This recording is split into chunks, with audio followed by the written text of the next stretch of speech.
The Galactic Soul, the Honorable Brother, the Revolutionary yourself, Darius Lockhart, and I'm here to tell you to watch Power Bombshells every Sunday at 1 p.m. Eastern on the Fight Game Media YouTube channel. That's right, every Sunday at 1 p.m., and that's on time, every time, because when we stand together, what time is it? That's right, it's nation time. Welcome to Power Bombshells, episode 157. I'm Mel. That's Sam, and we're just two broads talking about the wrestling we like. Hey, what is going on, Sam? Sorry, everything's going crazy here. Okay. We've got lots of people in the chat already, and we appreciate that. Thank you for being here with us. Welcome, friends. We are glad to see you all. Happy Sunday. Yeah, I can't believe we're like 2 weeks away from the next pay-per-view. This is that time of year where you're like, wait a minute, calm down. But then it sort of sucks because then after Mania weekend, there's like a dead zone there. Yeah. And I mean, you need it. Right. Because you're getting ready for G1. Yes. And it's like also, I desperately need April and May, the late April and May, it's late. Mania is like later than usual. Even. Yeah, it's April 20th and April. I think it's the 20th and the 21st this year. Yeah, it's late. And then it's like because it's Easter weekend. Easter weekend, April 20th is Easter this year. And that's smart, guys. And then Double or Nothing is Memorial Day. Yeah. Mm-hmm. Which is the unofficial start to summer, Sam. Did you know that? I have heard. That's what the socialites say. They that to me for 4 or 5 decades somewhere. Yeah, that's what the socialites say. Dude, always cracked me up because since I was a kid, that's it. That's the unofficial start to summer. And I'm like, do you guys think you're original when you're saying that? Yeah. And it's like, of course they do.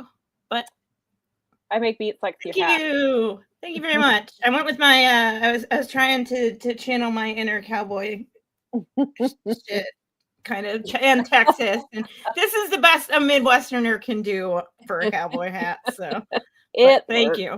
I'm glad it works for everyone. That's all I care about. Colin says 3 weeks of the collective and that crazy 4 or 5 days of show. Yeah, I just saw the card last night when I was covering Collision page last night. A friend sent a card for Pandemonium Pro.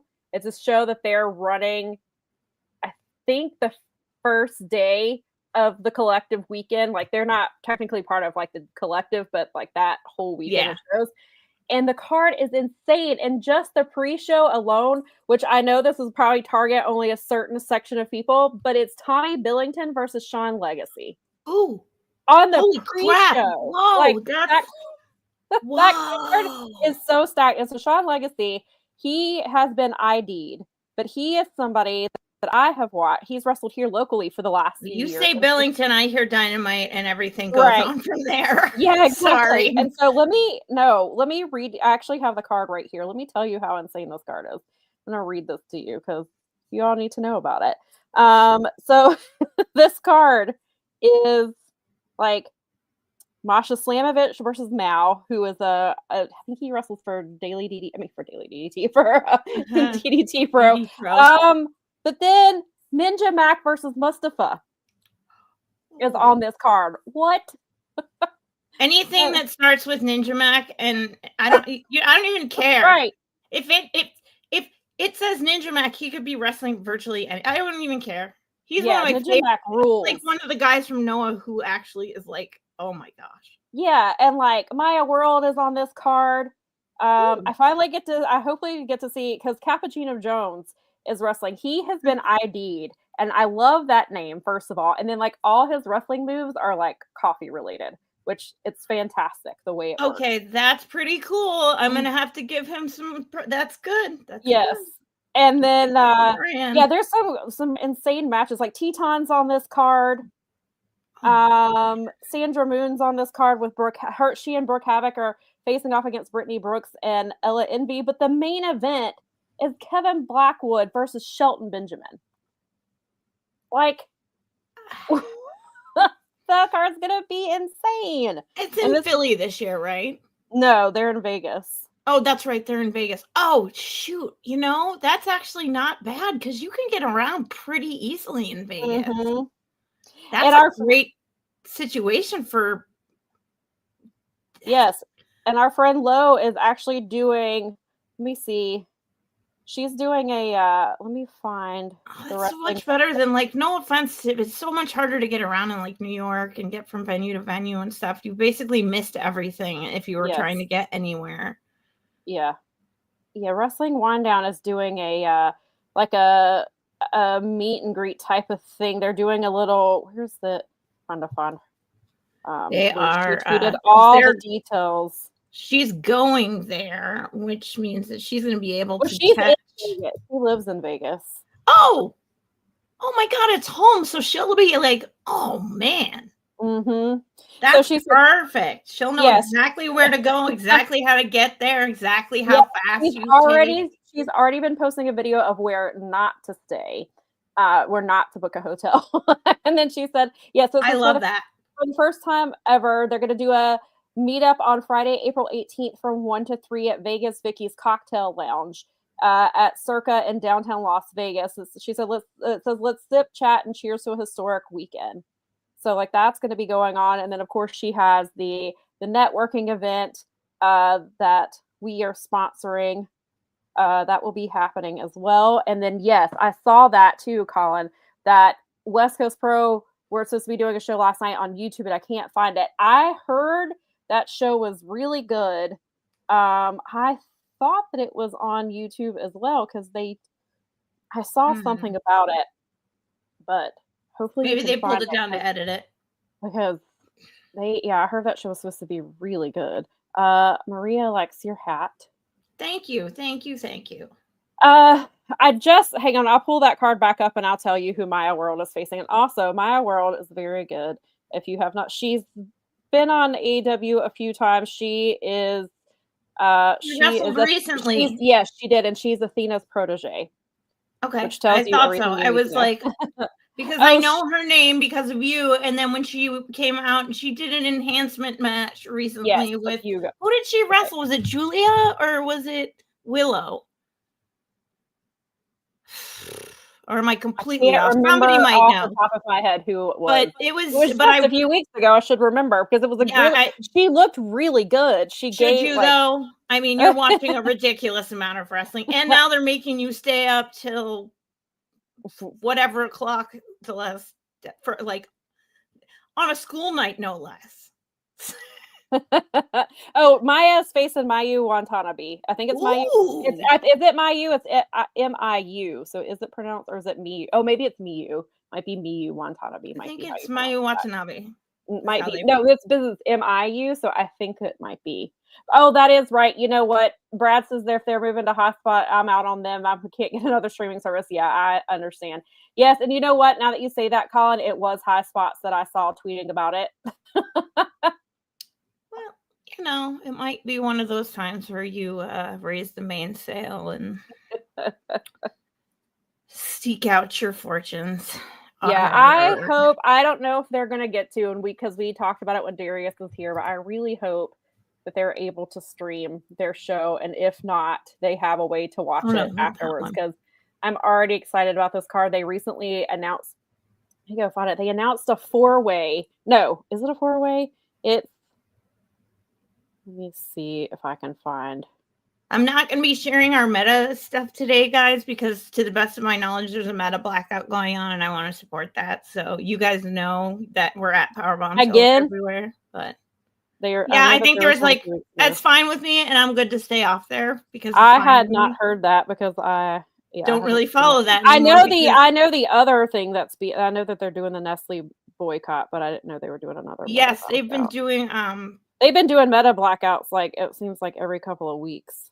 Yeah, and I like to support the effort even if it does end up being fringy because because of all the reasons that you guys know, and if you don't know, then I mean it is what it is. That's not what our show talks about, but so trying to find okay. So yes, this match that was just announced is a 10-man tag match. It's team. Thank you, Brad. Get a little linguistics Trying to pronounce the names correctly here. So Team Carter, which is so it's Mr. Darius Carter, Frontman Jaw, Movie Mike, and Ashton Starr with a mystery fifth person. And then Team Lockhart is Darius, Yaya, Man Like Darius, Darian Bingston, and a mystery fifth person was just announced like a few days ago. It'll be great. Yeah, I can't wait for whatever they do. I'm so excited for them. I'm just excited. That's so cool because they're going to get a lot of exposure going out there and being around that. Or people are going to be like, what's this? Oh, you just wait. You have no idea. And then speaking of that weekend, so a few weeks ago, I got to interview Nadia Hunter. She is the ring announcer for Ashe, Deadlock Pro, and she recently just signed, she just joined All Caribbean Pro as their ring announcer. And she's awesome. Like if you've watched any Ashe or DPW shows, then you know how great Nadia is. And so I wanted to spotlight her for Women's History Month. And so we had a really good conversation. The interview is up now on Daily DDT. I retweeted it this morning. I'll retweet it from the Powerbomb. I tweeted it this morning and put it on Blue Sky. I need to put it on retweet it from Power Bombshells. But she is calling, or she's ring announcing 3 shows during Mania weekend. She has, like, it's crazy. Like, I think she's doing Ashe at 11 a.m. on Thursday, and then at midnight she's doing another show. I can't remember off the top of my head which brand it was. And then Friday at 4 o'clock she's doing the DPW show. So she's doing 3 shows in less than 24 hours. And then she's got like the rest of the time to kind of like relax her voice and stuff. And so she talks about her preparation and going into ring announcing. And I didn't realize until I was researching to interview her, I didn't realize that she also wrestles. And so she wrestles where, like, if she ring announces for a place, she does not wrestle for that promotion, and vice versa. If she wrestles for that promotion, she doesn't ring announce. Oh, that's kind of cool. I like that. That's good. So So we get into that about like how she got into ring announcing, about her wrestling, and how she balances the two. And then we talked about like some of the dream matches she wants to call, and like it was a really great conversation. She actually gave some advice for people who are looking into getting into ring announcing, and also just getting into the wrestling industry, you know, on its own. So I definitely recommend you checking that out. It was a really cool interview, and I'm really glad I got to talk to her because, like I said, if you've watched DPW and Ashe, then you know that Nadia is very good at what she does. That's right. So I'm very excited for that. And then I guess since we're still on these show announcements, we'll have to go with another show that was finally announced officially last night. So Thursday, I tweeted, was like, when TF is Supercard of Honor, because it's normally Mania weekend. And if you've watched the show, you know that we've heard for the last few months that it was not happening Mania weekend.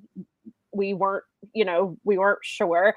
And then I inquired about it and was told there was a possibility it wasn't happening at all. And they were just going to do, because Double or Nothing, I had forgotten, Death Before Dishonor was announced along with when they did the ticket package for All In. One of the shows included is Death Before Dishonor, which I had forgotten about. So Death Before Dishonor is typically June or July, and so they're doing it the same weekend as All In. So it'll be August instead. No, in July 12th. Okay, that's right. All In is in July. That's right. And then it's Forbidden Door that's in August. Yes. So sorry, I'm getting used to the new schedule. Okay. I know it's a lot to keep up with.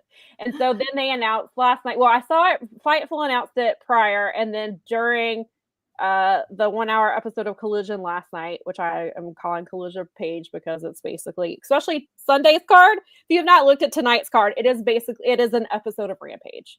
Like, it's a Rampage show. Yeah, I get what Cameron is in action. Like, there's one women's match, she's in action. Like, that tells you. there's a trios match, there's a tag match. It's an episode. I don't think they were. I watched last night's, and I didn't stay up for it. I watched the replay, and I don't know. It's sure.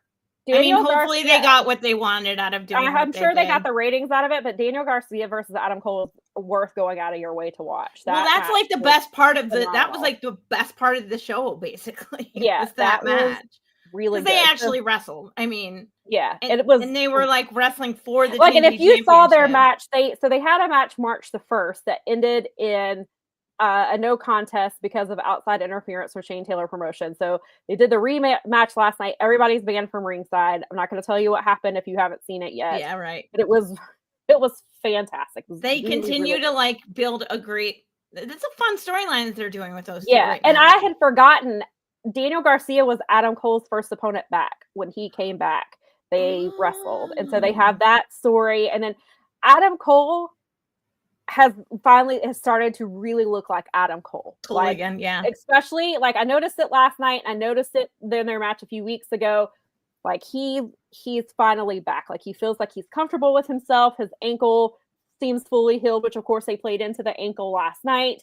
But like, it was just, he looks great. But anyway, back to this. So Supercard of Honor was officially announced last night. It is happening May 2nd. Why it's not happening? I asked why it was not happening double or nothing weekend. From what I have been told, they are running Friday night because it's going to be in Atlantic City at I think it's the Broadway. The Boardwalk Hall, is that what it's called? I think Brad, I'm sure, can tell me. Isn't that where GCW runs when they're in Atlantic City? I'm sure he'll tell me. But their Supercard of Honor is a Friday night. They're likely running Collision the next night. And then also on Sunday, Sting happens to be doing an autograph signing. So I think they're hoping some of the fans going to see Sting will come for for a Supercard of Honor and for Collision and go see Sting. Like, I think they're hoping people will just make a whole weekend out of it. And so thank you, Brad. That's right. It is the Showboat. Is that like that must be like a casino in Atlantic City with one of the associated They do outside. They run outside shows usually when they're in Atlantic City. GCW usually runs like on the boardwalk. That's fun. I mean, because it has like that Vegas vibe to it because of the same thing. Yeah. Okay. Yeah, that's what they do out in Vegas too, is where like they're inside the casinos. That's why they have all the like fights and stuff everywhere because they're all set up for it and they're just inside the casinos. Like it's such a weird yeah, that's gonna be great. Like Low knowing the territory, that just makes me like. I didn't realize that was where she was. Yeah, she was. Yeah, I just totally so she was, she was. I think I knew it, but just forgot, and now I'm like, oh my god, that's perfect. Yeah, she runs, and that's why I think she's able to do the networking a bit and all that stuff while she's there. And then she went. When Collision was in Vegas last weekend, and she was at the show with some people. But yeah, so and then so on the complete opposite side, so Supercard of Honor will be in Atlantic City. Right. So that should be it'll be a fun environment. It's weird that they're running it that way. Who the hell knows how they're going to build? I hope. I mean, I guess it depends on the TV thing, but I really, really just hope Bandito wins that damn title from Jericho. That'd be great. I would like Shane Taylor Promotions to win all of the gold. I don't know. I think Trish Adora must be injured because she's not been around for a while. I haven't seen her. She's not been coming out. I mean, like she still posts her Insta story and stuff, but like she doesn't come out with them on Collision or anything. She's not been coming out with them on ROH. So I believe she must be injured.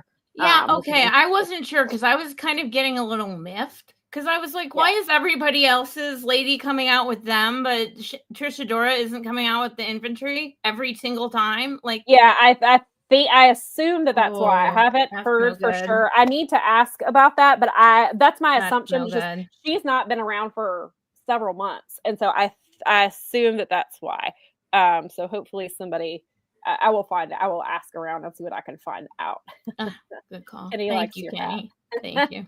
I'm going to go back up to this comment. I Make Beats says, I really like Daniel Garcia, future world title contender, in my opinion. Yes, Daniel, he's definitely in that group of like, not that he's not a star now, but like in 2 to 5 years when we're getting set for the next set of champions, like when, Ospreay and Kenny and Okada and like those people are kind of not necessarily winding down their careers, but like when we need to focus on the next, like, our Jay Whites and things, I think Daniel Garcia will be in that conversation for sure. I mean, he should be. He's definitely earned it. He's wrestled his ass off when he's been there. I know there were some issues, but really, in the end of the day, I just like the "you're a wrestler" thing. Like, I mean, I know that him getting away from Jericho was probably the best thing that ever could have happened, and then just really just wrestling people. Yes, and so I'm ready for I'm ready for them to do some more with that. And so Jermaine says I can see them having a match of Garcia and Cole at Dynasty, with Cole beating Garcia for the TNT title. Jermaine, I agree with you. I kind of think that's where they're going with this. I think that too. I think we're getting a rubber match. Especially now that, like you said, Cole is feeling his feels that. Yeah, and if they're not going to put and assuming they're not going to put, because I don't think they're going to put the trios titles on Undisputed, which is because that's kind of where it looked like they were doing, is that maybe Undisputed would get the trios title, but now I'm thinking that's not going to happen. I think they're going to put the TNT title on Adam Cole. Maria says Adam Daniel Garcia was supposed to be where Kyle Fletcher is. I think Daniel can get there, but I think Kyle sort of came out of nowhere. Like, we knew how talented he was, because Mel and I talk about it all the time. Like, we will always talk about the New Japan Cup, where we got to see Kyle Fletcher by himself and Mark Davis by himself. That we knew how good they were separately, but then I think Kyle just knew that he had that moment where, okay, my partner is hurt, I got to make the best of this situation, and they just had to strap a rocket to him and then keep going with it. But I will say, Mark Davis looked incredible in that 4-way match that they had on Dynamite. I love Mark Davis, but that match, like, because I thought they all looked great, because it was like, we'll talk about that match more, but with him, Speedball, Orange Cassidy, and Ricochet, like, it's easy for Mark Davis to get lost in that, because Mark Davis is kind of you see that match and you're like, okay, Mark Davis is here to get pinned, which is what happened, but in a very different way. But Mark Davis made the best of that match. Like, he looked incredible, and he, like, I think he's in this conversation of he might have the best pile driver in wrestling right now, which I think I would agree with that statement. His pile driver is incredible. He did a 1-arm power bomb to Speedball in that state, like, before, in the same sequence where he did the pile driver on Orange Cassidy. Like, it's insane. And so I'm hoping that Mark Davis, like, people start to realize, like, because and that's not to take away anything from Kyle Fletcher, because Kyle Fletcher is incredible. I'm a huge fan of his, but I want people to talk about Mark Davis too, because Mark is incredible as well. Hey, Sean. Hello, Sean. Welcome. Thanks for being here. And then I Make Beat says 4-man match was awesome. Everyone looked great, especially Davis just throwing dudes around like nothing. Yep. Yeah. And I was talking. It wasn't unexpectedly, like, I wasn't sure going in, but I was like, but all these people are good, so give it a chance. Yeah. And then I was watching, and not that I don't mind Davis in the situation that he's in now, but like, Powerhouse Hobbs was in the match last night. And I was like, man, remember when we had a tag team of Powerhouse Hobbs and Dunk for like 3 weeks? Yeah. It was awesome, because it was just two meaty dudes throwing dudes around, and then they were like, we need Mark Davis back over here with us. Fine. Brad says Kyle Fletcher is in an interesting spot right now. He's not quite world title level just yet, but TNT title is too low for him, and I don't think he's being placed in the international title feuds. Yeah, and we've had that conversation too about how Kyle and Takeshita are on this like parallel path in the same faction, and why we thought Takeshita was probably going to Japan was to kind of split them up a little bit. Sorry to split up the work husbands, as they call themselves. Takeshita is Kyle says that Takeshita is his wife. Now, I wonder if not. I don't think it would cool him off. But what if Takeshita and Kyle Fletcher were in the G1 this year? Be interesting for sure, because that's the way he would stay hot with the like mainline fans for AEW, because if you're in the G1, that's a big deal to like the core of AEW's viewers, like that we care about that. I guess it depends, but it's a good because they're so stacked right now for who's in the title picture, that you don't want to like squander him and not have him out there doing things. I think it depends on what they're doing with the story with Will Ospreay too. And then we already know Takeshita has a match at Sakura Genesis. He's wrestling Oiwa. So he's already going to be. I didn't look at that card yet. I saw that it had been announced. I saw the announcement. Like they had posted the card, like they posted like 4 matches, like you know how they'll post 4 matches in the format, you know. And so I saw that, and so I was like, well, we already assumed that he was going to be in the G1 again. He has commitments with DDT Pro because he's 3 contract Takeshita. So I figured he would probably be going to Japan soon anyway to do some of that stuff. And so now we know he's gonna he's got the match with Oiwa, and assuming he'll be in the G1, so I expect him to spend at least all summer, if not longer, in Japan, is my guess. And so that keeps him, which is smart. You have, he was in the 3-way last night with the Murder Machines, and then I guess they can use him a little bit longer, and then send him off to Japan. Actually, that is good because when is the Sakura Genesis? It's in April, right? April or it was like the beginning of May or something like that. But yes, it's all around all the other stuff. Yes. Alpha versus Roy, the mullet is going to be a classic. Yeah, I'm looking forward to it. Actually, that might make sense because like you said, they're doing the parallel path. Like when they're on the parallel path, maybe it's Takeshita because he has all the other thingies that goes and sort of takes because Kyle can absorb the rest and be in the chase, but not in the actual hunt necessarily. Right. And then at some point, I still think we're going to get Kyle Fletcher versus Dunk because that's, they're the tag team. Dunk is there. He doesn't want to be Don. Again, as we've said, Don Callis said, if you want to work, you have to work for me, whether you want to be here or not. They have to force him to do things.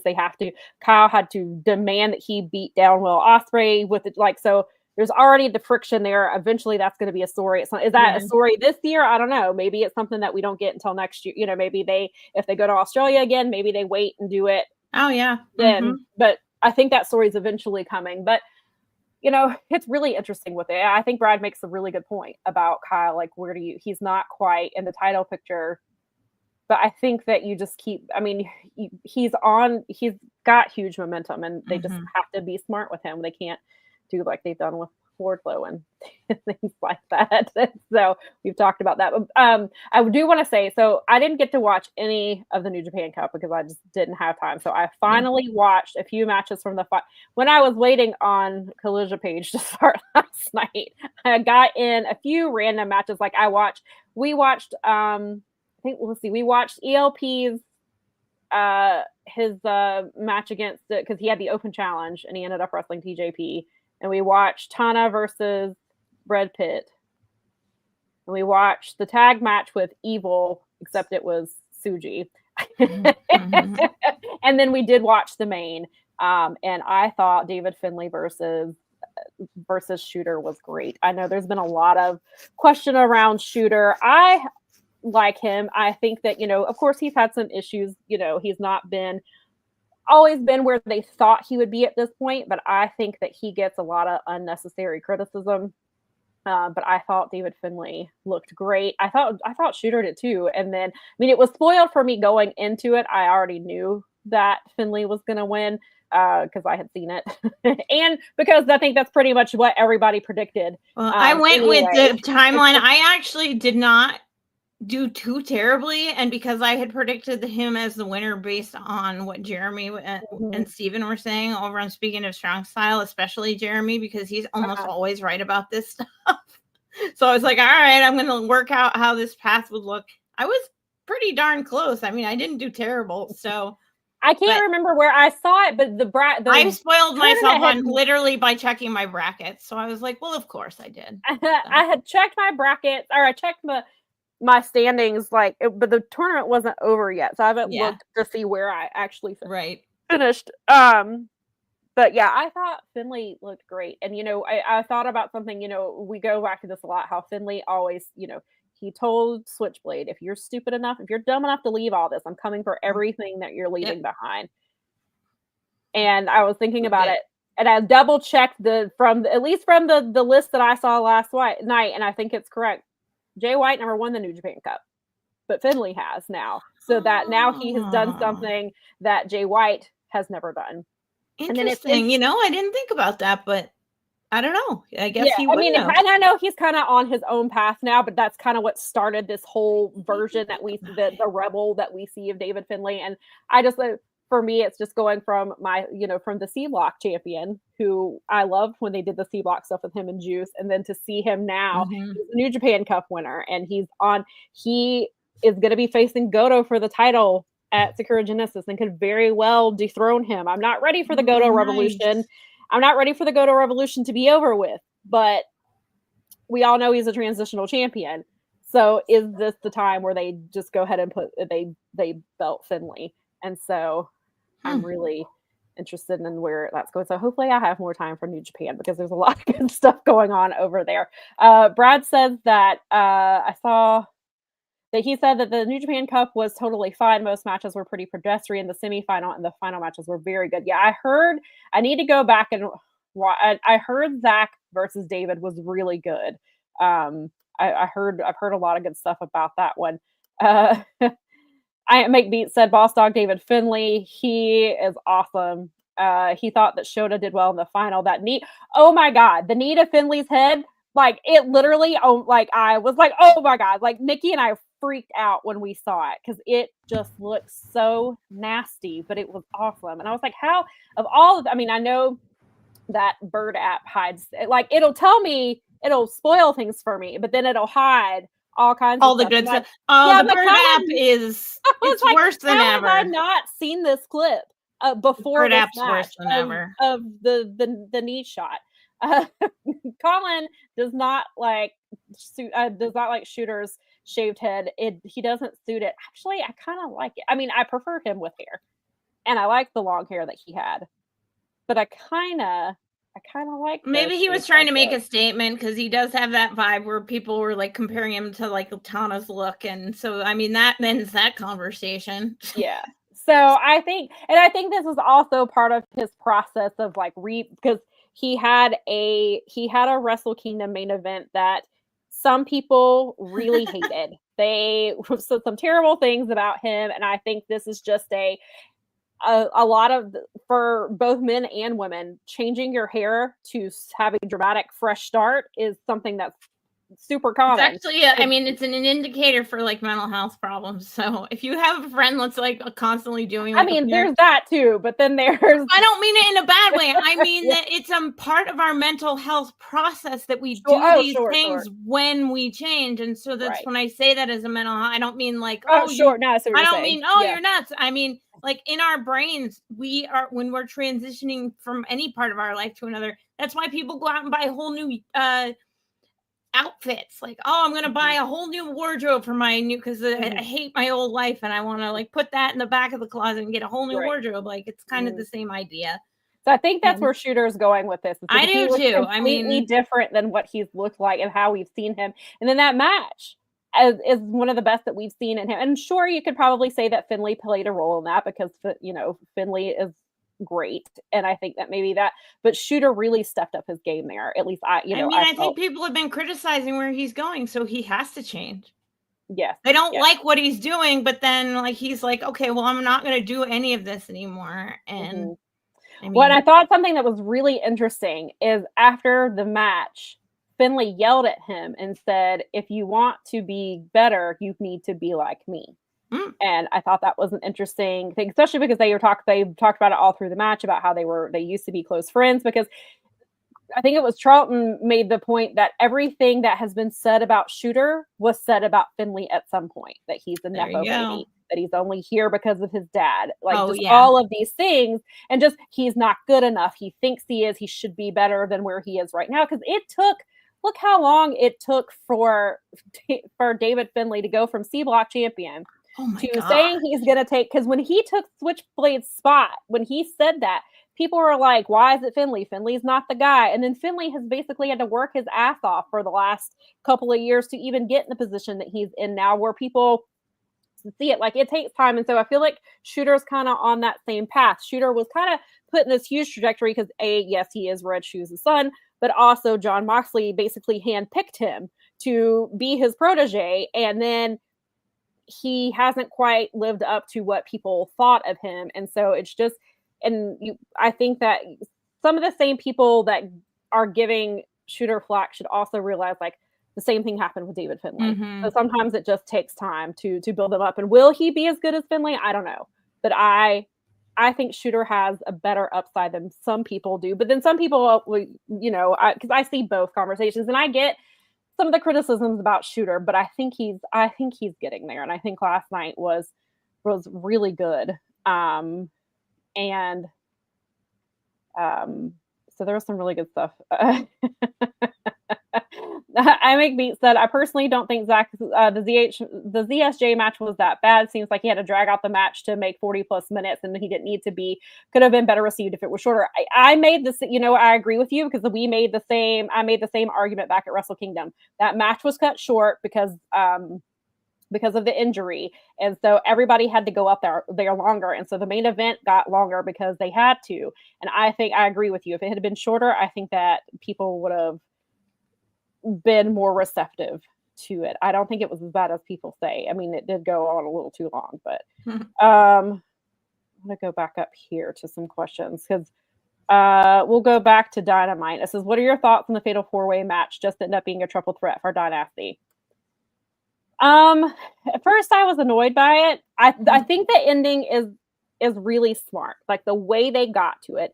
It is, as my friend pointed out, it is not the same way that Rhea Ripley got added to the WrestleMania match, where she just signed her name to a contract that had two people's names on it, and she signed her name on it and has forced herself into the match. So I'm glad they at least went about it this way, where they make Speedball look strong. It fits in with the story they're telling with Ricochet, where Ricochet just keeps cheating to win matches. He did it in the C2. He's done it multiple times now. So I think it's smart. Kenny's clearly going to retain. I think maybe that was another reason. Maybe they didn't want Speedball getting pinned yet, because Dynasty is only. Well, they're trying to build him up, because just because we know who he is doesn't mean every single AEW viewer is familiar with him. So. Right. And so I think it's smart to do the triple threat. I think it was a smart way to do it, if that's what they're going to do. And then I was like, Orange Cassidy doesn't need to, because I was like, I mean, I guess they could have just saved they almost could have just saved the 4-way, but Orange Cassidy was an incredible international champion, but he doesn't need to be he doesn't really need to be around it right now. I think they need to Kenny establish it now. Yeah, and then of course Mark Davis was there to, Mark Davis cheated to, he cheated to get into the match as well. He had Murder Machines help him get in. And I think that's we're establishing Mark Davis now. And I think he's going to be a bigger part of the story now. And so I think the match did what it was supposed to do. So at first I was like, God, they're doing a triple threat. But then the more I thought about it, and I was like, I guess it actually kind of makes more sense to do that. What are your thoughts on that? I mean, I kind of tend to agree with you. I just don't see it. It's a little hard to keep track of everything that's been going on with them. So, I mean, there's going to be a lot of singles matches on there that might take up time coming up on this next show. So I think you're going to need things like a triple threat match to break it up and really make the show make sense. And I definitely agree with you on the Speedball thing, though. I think that they can't be pinning him right now. I think that they need to be putting him in situations that are look at this guy, he's awesome. And in case you're not familiar with him, look at this also. And right. And he you get that, not that he wasn't already a baby face, but then you get that sympathetic spot from him now, because he's getting screwed out of a one-on-one match with Kenny because of Ricochet. Right. And so then that's going to make you, root for him even more. And then it fits with the Ricochet character, with everything that they're doing with him. So I think it, Speedball and Ricochet could definitely have a fight. Yeah, I see that being LFG. Yeah, I can definitely see that being a feud that happens out after Dynasty, that we have Speedball and Ricochet. That could be the first kind of feud that he has. And especially going into Double or Nothing, perhaps, that could be what they're building there. I Make Beat says that he loves Heel Ricochet, and also the Rhea Ripley one makes less sense. It does. Like, we knew that's where they were going. That was going to be a triple threat, but to have it play out that way was kind of weird. And now they're also doing a triple threat now. They announced it Friday after the show. They are officially doing Reigns versus Rollins versus Punk at WrestleMania as well.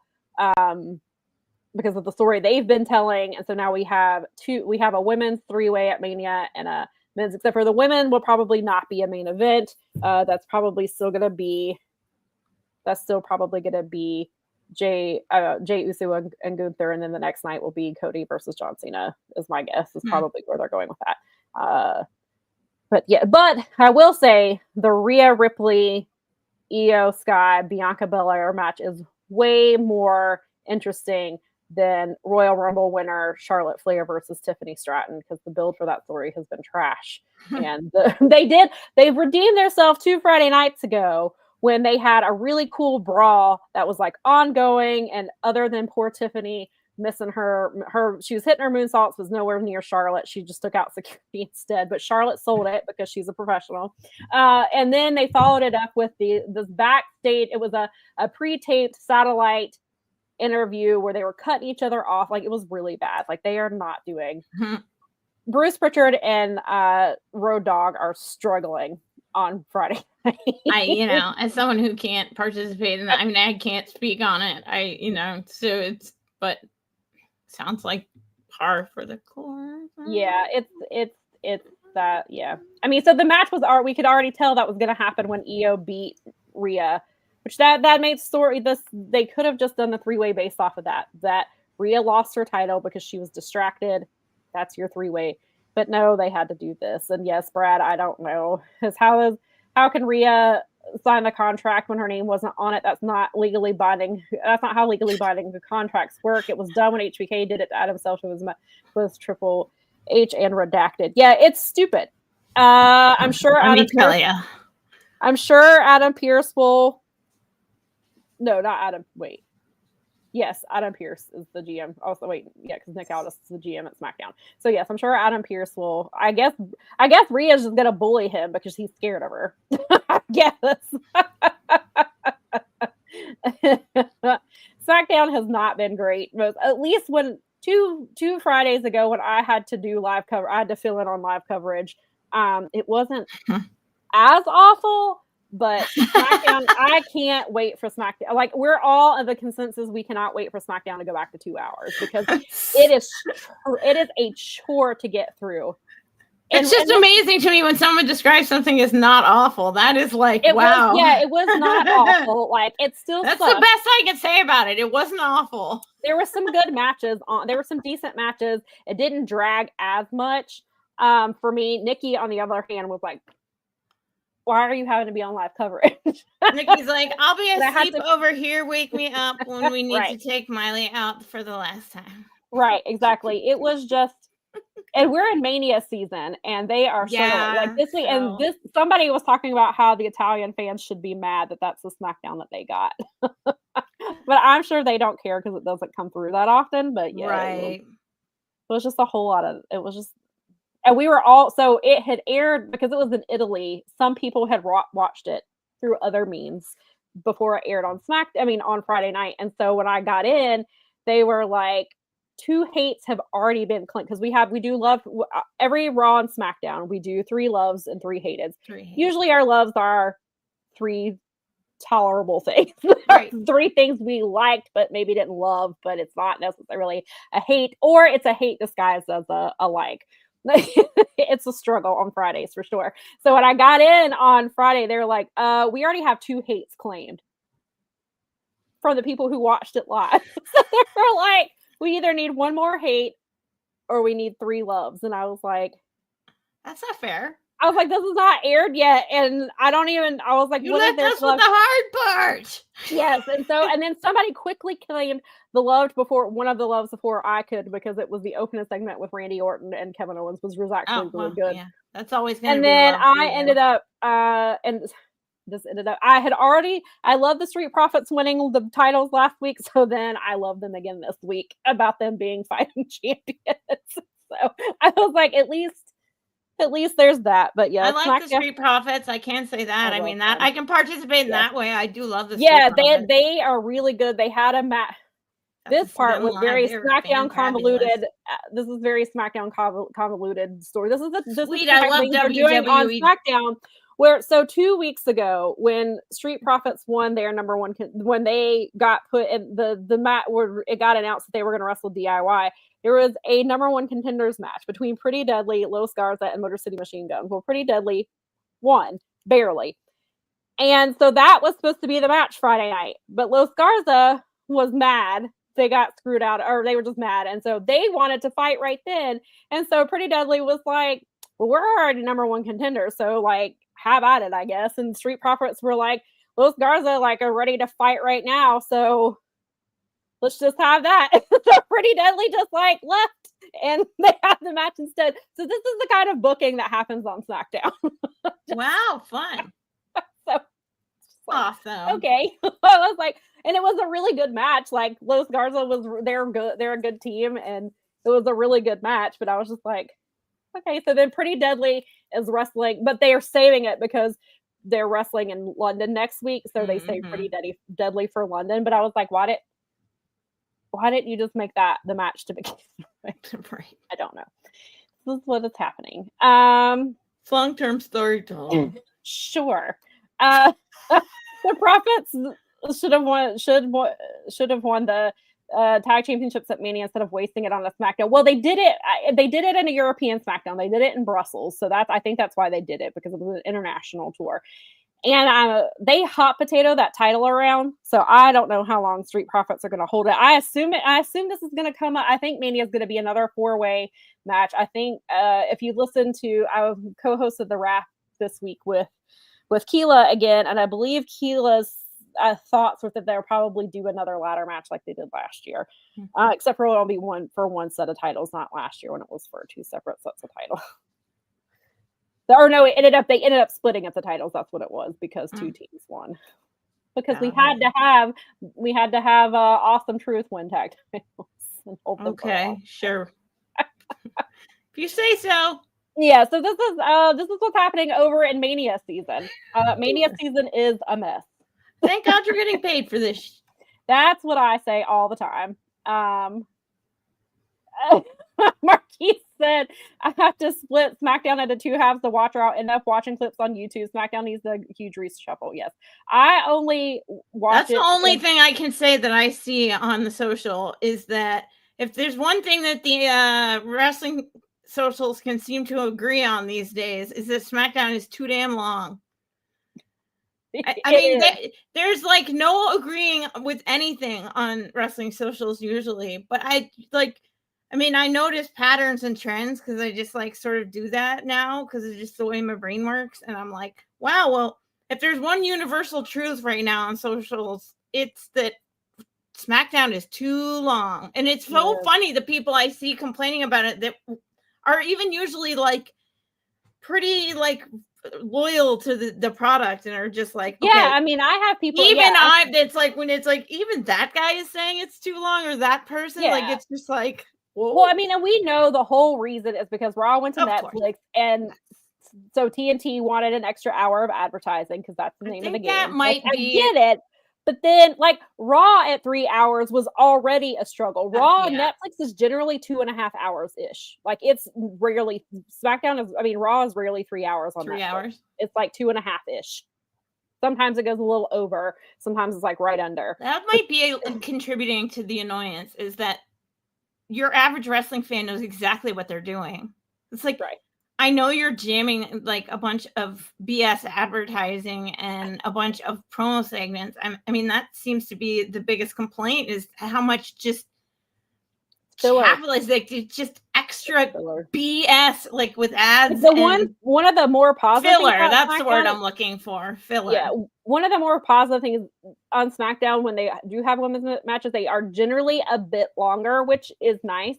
So that's like one of the plus sides, but it's hard to watch first, especially because but Raw was that way. Raw was a lot of filler for 3 hours. Yeah, I mean, as someone who did watch Raw up to a certain point, like up until, I did my final run of WWE, Raw was always, I mean, SmackDown used to honestly be the show. It was like when I was watching. Oh, yeah. Was like, thank goodness, at least I get, like, SmackDown is half decent. It's like, well, now it's just Raw on Friday is what it sounds like. It is, and then you have, like, it was already Bruce Pritchard was, like, one of the head writers, and then they added in Road Dogg, and it's been shit.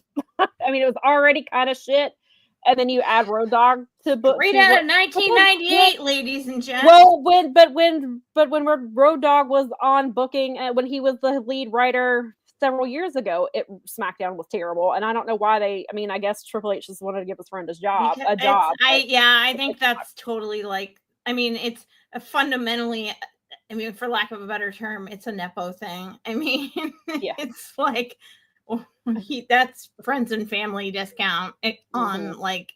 Yeah, and they've had, apparently, like I saw, X-Pac is working with ID talent to help them, like, with promos and stuff. So, which I get, but then again goes back to Triple H is giving his friends jobs. Maria says SmackDown is like getting through biology class. No, she's not wrong. She's so right. She's not wrong. I Make Beats make some good points. It says they did literally have a segment where Nick Aldis had a whiteboard explaining the tag division feuds because it was so overcomplicated on purpose. Yes, this was like a 4-month storyline, and they had to use a whiteboard. They're using a whiteboard on a freaking wrestling show. Nick Aldis was in the background, I can't think of any universe where I want to see anyone using a whiteboard. I mean, he had like 4 pictures, and he's drawing lines that he was like, okay. No, I believe me, I've been in those meetings. Then there ended up being like there were lines all over the place. It gives me trauma to see and stuff like that. And somehow they condensed that down into like 2.5 minutes. He explained it all in like 2.5 minutes. I think it says WWE literally told us with that segment that this writing and booking is too confusing. they did. Maria says Tiffany's still picking up the pieces of her life while Charlotte left it scattered all over the floor from that promo. Well, that promo was a mess. And Tiffany's your champion and didn't look the greatest there. I also agree that Dynamite should say 2 hours. I think 2 hours to me is the freaking sweet spot for wrestling shows. I think that if you can book a good wrestling show, even Collision when it's booked properly, and I mean, Collision is most of the time. Collision is the better show. It has been I think for me. Well, Dynamite was really good this week, and Dynamite has really picked up. But for me, that the universal presentation of Collision is better. Since the C2, I would say Collision has been for the most part, Collision's been the better show overall. The presentation is better. I like how they do they do the promo thing because that's kind of old school in a good way, and then they go into the music, and then they go into the intros. I think that's really cool. I think the presentation. Yeah, that should be how Dynamite's presented too. Yeah, I Make Beats watches WWE regularly and says I watch 3 promotions and pay-per-views for everywhere I can, and it makes WWE easier to manage. I guess I can not take it too seriously. I get that. Yeah, that's probably the smartest way to watch it. Well, that's the only way to watch it for me. I mean, if I tried to watch it too seriously, it would just not work out for me. It's just not what I like. I like what you like. It's totally cool. Yeah. I Make Beats said you could see it in Nick's face, like, what are we doing here? Yeah, when they were doing that segment. Oh, that's no good when even the talent is like, why? No, Nick Aldis is the GM. Nick Aldis is the SmackDown GM. Oh, they've got him in the GM position? Yeah, he's been in the GM position since he came there. He's not a wrestler. He's not a talent. Okay, I guess I didn't pick up on that. He's been a GM the entire time he's been there. I don't know. I don't watch, so oops. Yeah, he's not a talent. They have hinted at matches here and there. I think we'll eventually get one from him, but he's not there as a talent. He's there. So he's there explaining why their booking sucks. Well, he's the general manager, so that too. But yeah, actually, that is his job. You're right. His job is to go explain to you why this doesn't suck. Right. Yes. Pretty much. Even though it does. And then Adam Pearce is the Raw. I mean, I manager. can't say that. I don't know for sure. But Sean says AJ Styles' take on Road Dogg holds a lot of weight with me, saying BJ had really good ideas that were totally picked apart by Vince to the point where it's completely different. Let it play out. I'm not letting anything play out. I watch what's happening in front of my eyeballs and I can see it. I mean, if AJ has faith in him, good for him. But they're not really doing anything with AJ, right? I mean, they are. They're trying to, and that's actually he's on Raw, so it doesn't matter if he likes what they're doing over if he likes what Road Dogg is doing because he's on Raw anyway.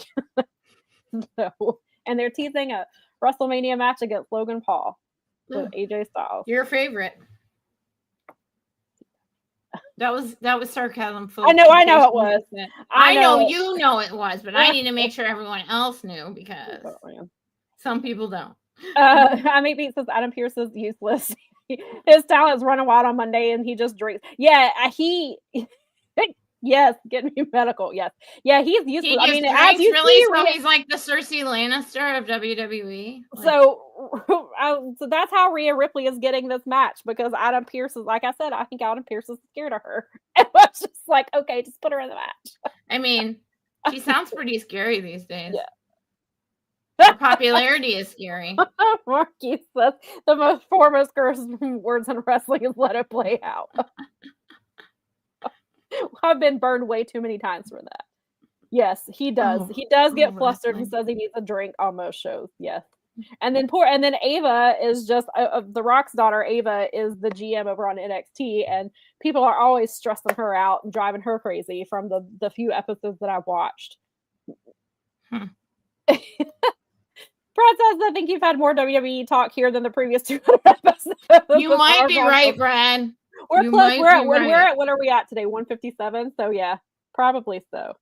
That's what happens. It happens. I will rein it back in. I just got on. Sam has been covering it. She did do also did a wrap with this past week. If you guys want to catch up on that, and people seem to be reacting quite well to it. Our Discord channel enjoys hearing you ladies. Oh, that was nice. Well, I appreciate that. As I said a couple of weeks ago. I guess the one thing about being forced to watch WWE is at least now I can contribute to help Keela out, which is and try to repay Keela because Keela filled in for me several times last year when I really needed her, and I truly appreciate it. And now I can start to pay it back a little bit by coming and talking with her. And I always love Keela and talking to her, and she's phenomenal. And I like it. So it's nice to be on her turf and watch her do her thing. And so I appreciate her perspective on things as well.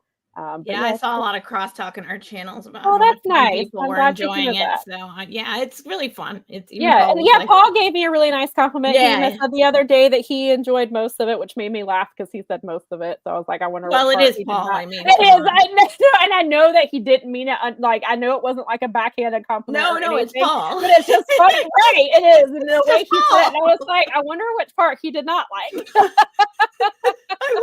That's like the perfect. That's like a compliment from Paul Fontaine, ladies and gentlemen. And I will take that hardcore complimentary. I will take that compliment from Paul Fontaine. That right there.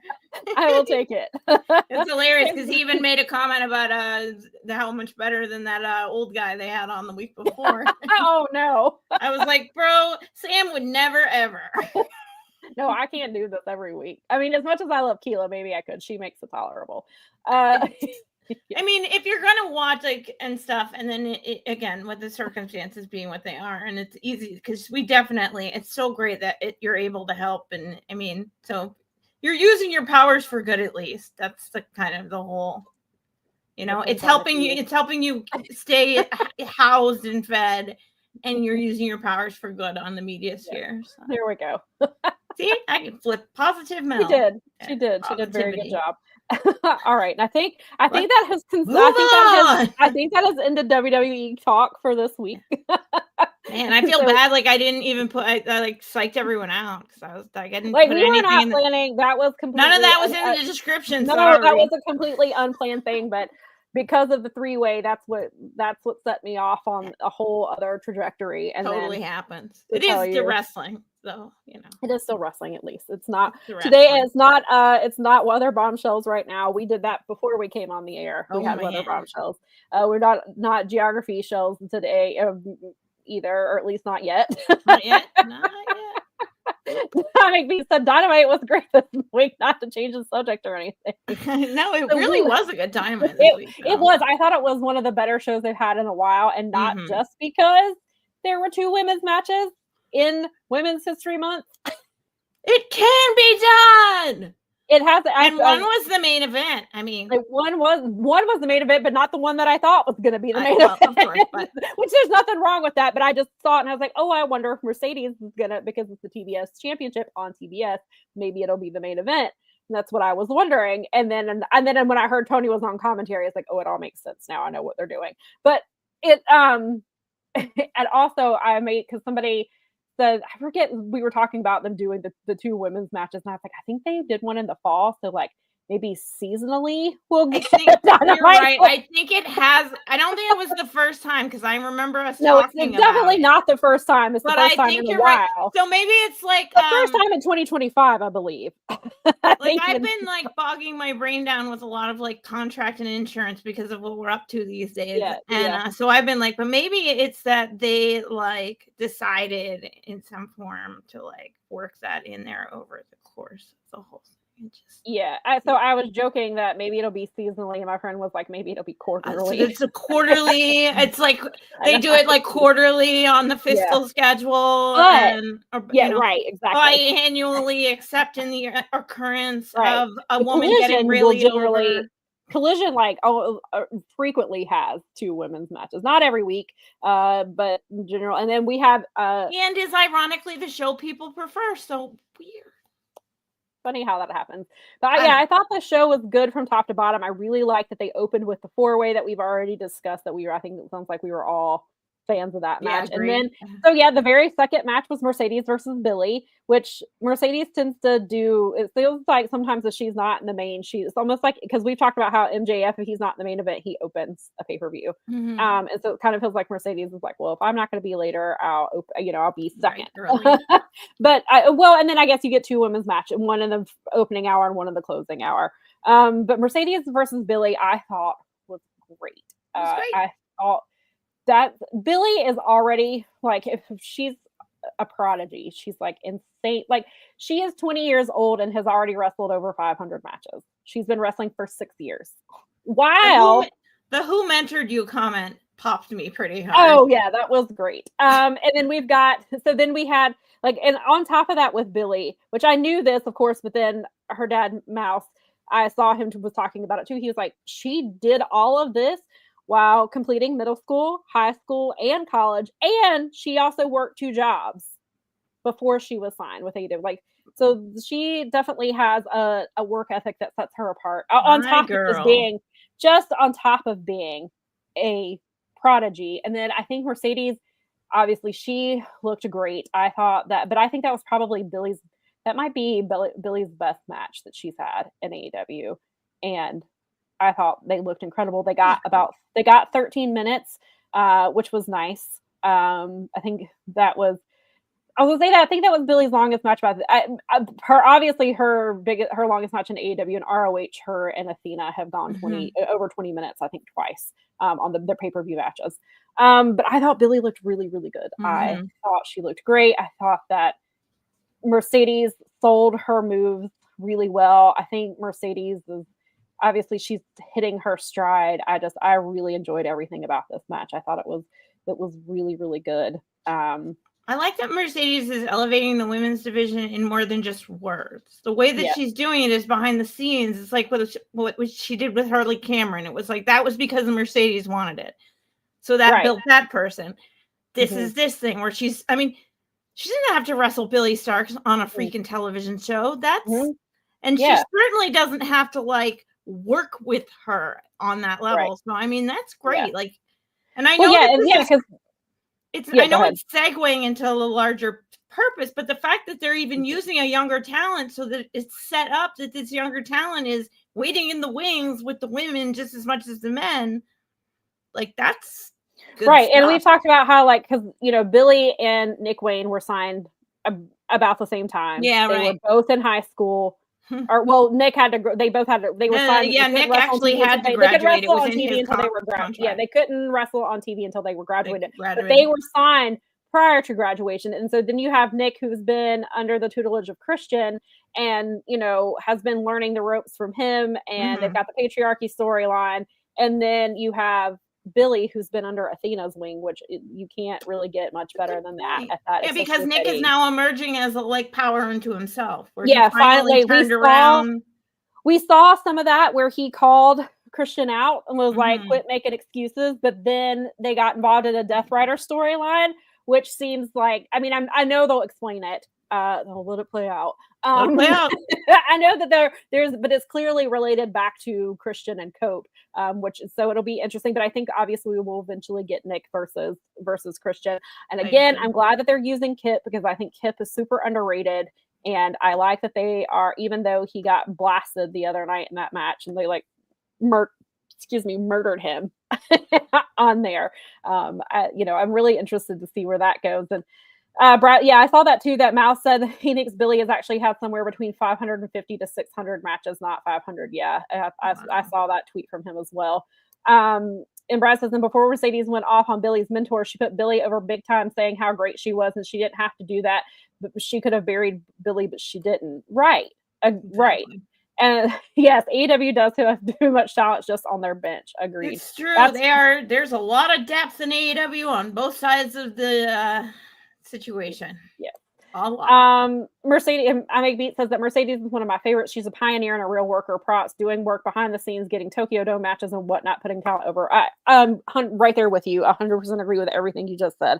I think that Mercedes is I think some people realize her importance to the wrestling business, but I think once all is said and done, like, they're gonna really realize how much of an influence she is. She's helping women get paid better than they ever have, because now Mercedes is getting paid. Obviously, she's the highest paid woman in wrestling. And definitely in AEW. So now these women in other companies can be like, hey, Mercedes is making this, I think I should make this. And like, Mercedes can be that threshold for people, which is needed in women's wrestling, and more women need to be paid much better than they are in wrestling. And so I'm glad that Mercedes is, and that's just on the payment thing. That's like, she, you know, like I Make Beat says, like, that's, you know, she's putting over other women. Like, she put over Harley Cameron. She got Harley Cameron into a position where some people wanted her to win a title after one match. Right. Yeah.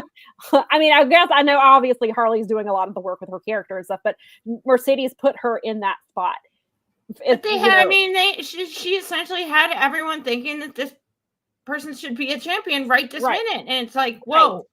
And then apparently, from what people said, she gave Indy Indy had one of her best matches ever at the Hog Wrestling show. And nice. You know, she's been training with her as well. She was training with Harley and she was training with Indy, and Indy apparently had a really good match. And then now she's got Billy. So we see that she is elevating other women. She's not holding them down so that they can't reach her level. She's actively working, and then obviously she's getting, you know, she's involved in the Japanese wrestling scene. She's in, you know, she was, before she even came to AEW, she was training down in Mexico. Like, she's been putting in the work everywhere she goes. And so I think Mercedes is a lot more important that people want to give her credit for. And some of those people are just bad faith grifters, obviously. But I think that when all is said and done, I think Mercedes is going to be one of the most important wrestlers of her generation. I mean, I think she already is, but I think, and she's not anywhere near being done. And so I think that I can't imagine what's going to look like in, you know, 5 years and 10 years with what she's been able to do. I would say this is, like, people, because of the circles we roll in, we hear a lot of things because people in this business love to chit chat. Mm-hmm. Telephone, telegram, telewrestler. Mm-hmm, but the like level of negativity coming out of the women's locker room has almost completely disappeared. If you've noticed, I don't know but there's the amount of, because this time last year, even there were some problems going on in the women's locker room. Mm-hmm. And that's not to say that they're non-existent, but I think that people are I'm just not being saying quiet it's about non-existent. it. I'm just saying that it's not the level if it was even a year ago, like you said. If it's not out in the wilderness, getting to our ears and to the people that we know's ears, that means that things are stabilizing, I guess would be the best thing. Is you're always going to have issues in business like this, especially when it comes to theatrics. There's egos and spots and all the things that competition. It's all of that. And humans are human. We know that wrestlers, some of them are just the most fragile people on the planet. Believe me, the level of snowflakes in that business can fill a blizzard just as easily as any other life or business. Right. So. Definitely. But yeah, but it's one thing I have noticed is that I don't hear much about that sort of crap. And then there was the story about the WWE's locker room, the women's locker room a couple of weeks ago, which we've been saying all along. Just because you don't hear about issues over there, they keep things tighter when it comes to leaking things. And so it's hard for things to get out. And just because you don't hear it doesn't mean they're not happening. You can't have a wrestling business and not have drama, because wrestlers are drama magnets. So it's par for the course. Brand splits and invasion angles going on in the show. Yeah, there's competition and you're worried about losing your spot. There's why is this person getting TV time? And of course, and I get it. I mean, that's just with any job. That's the nature of the business. That's the nature of business. It can take thee right on out of there. Right. Yeah. Right. Exactly. It's all. Hey, folks, it's all a work. Actually, it is. Read a little bit about insurance. Yes. And so before we get to the other great women's main event, we'll talk about we have to talk about Jon Moxley. We have to talk about that spot, and we have to talk about Cope. So Jon Moxley versus Cope delivered the match that they should have delivered at Revolution. If that match we got a redo, because I think 99% of people hated that match at Revolution. And if this street fight had been the match we would have gotten at Revolution, that pay-per-view would have been a 10 out of 10, no notes, except for putting the women in the main event. But, other than that would have been the only note. But if they had delivered that match, I think that we would have had a different conversation. But we did have, this match did get a little overbooked and convoluted at the end, but that's how Death Riders matches seem to go. Get a little House of Torture-y. They do get a little hot. You know what? That is so.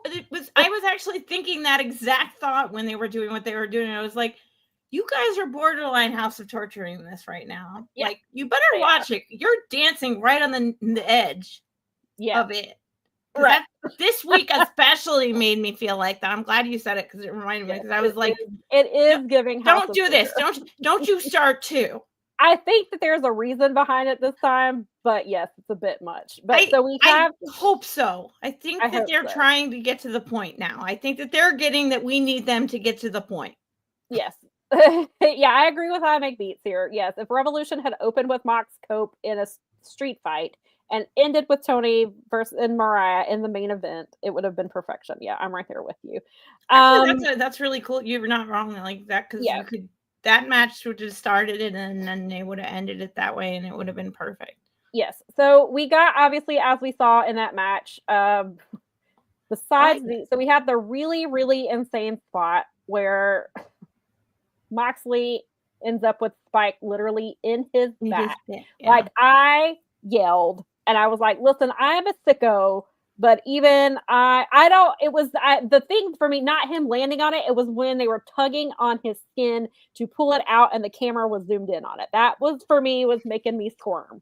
Otherwise, I thought the spot was awesome. If you've watched a Jon Moxley match, especially on the indies, again, I will tell you, the match that I always go back to is Jon Moxley versus Filthy Tom Lawler in Defy. They were bleeding buckets, both men. And it was they broke the Muda scale that day. They did.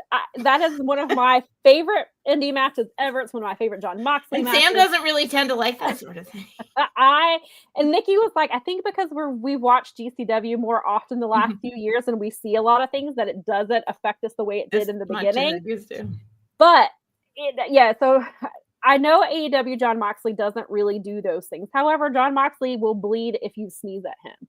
So, and I need to point out here that one of the greatest freaking things in the universe was Tony Schiavone saying Grandpa Jones and popping the entire table because I mean, they actually this week they were not so jokey. They were much more like on point, and so when they were delivering lines like that, dude, that killed me. I about died. Yeah, they were. Then there was the stuff even last night where they were talking about like it was like Nigel was saying stuff about. Anyway, they were really on point.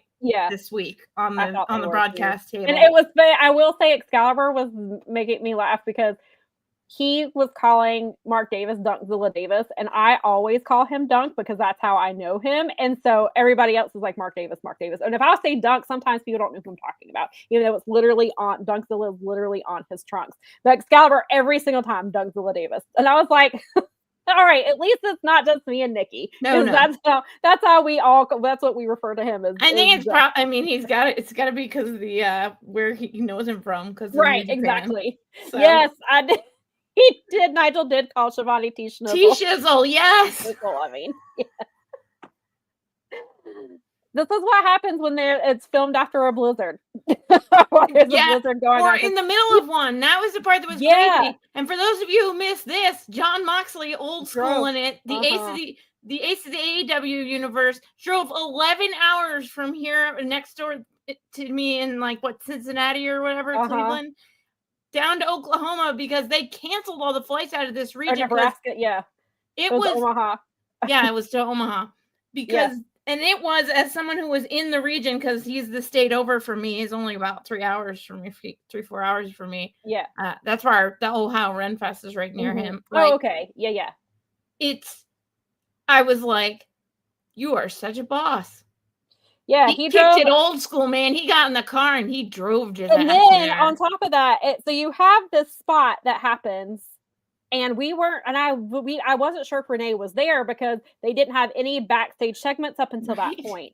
And so I was like, did Renee stay home with their kid? That's what I thought too. And then she showed up. And then they cut, literally right after that, she has to interview Bandito. Like, her man didn't just have a bat buried in his back.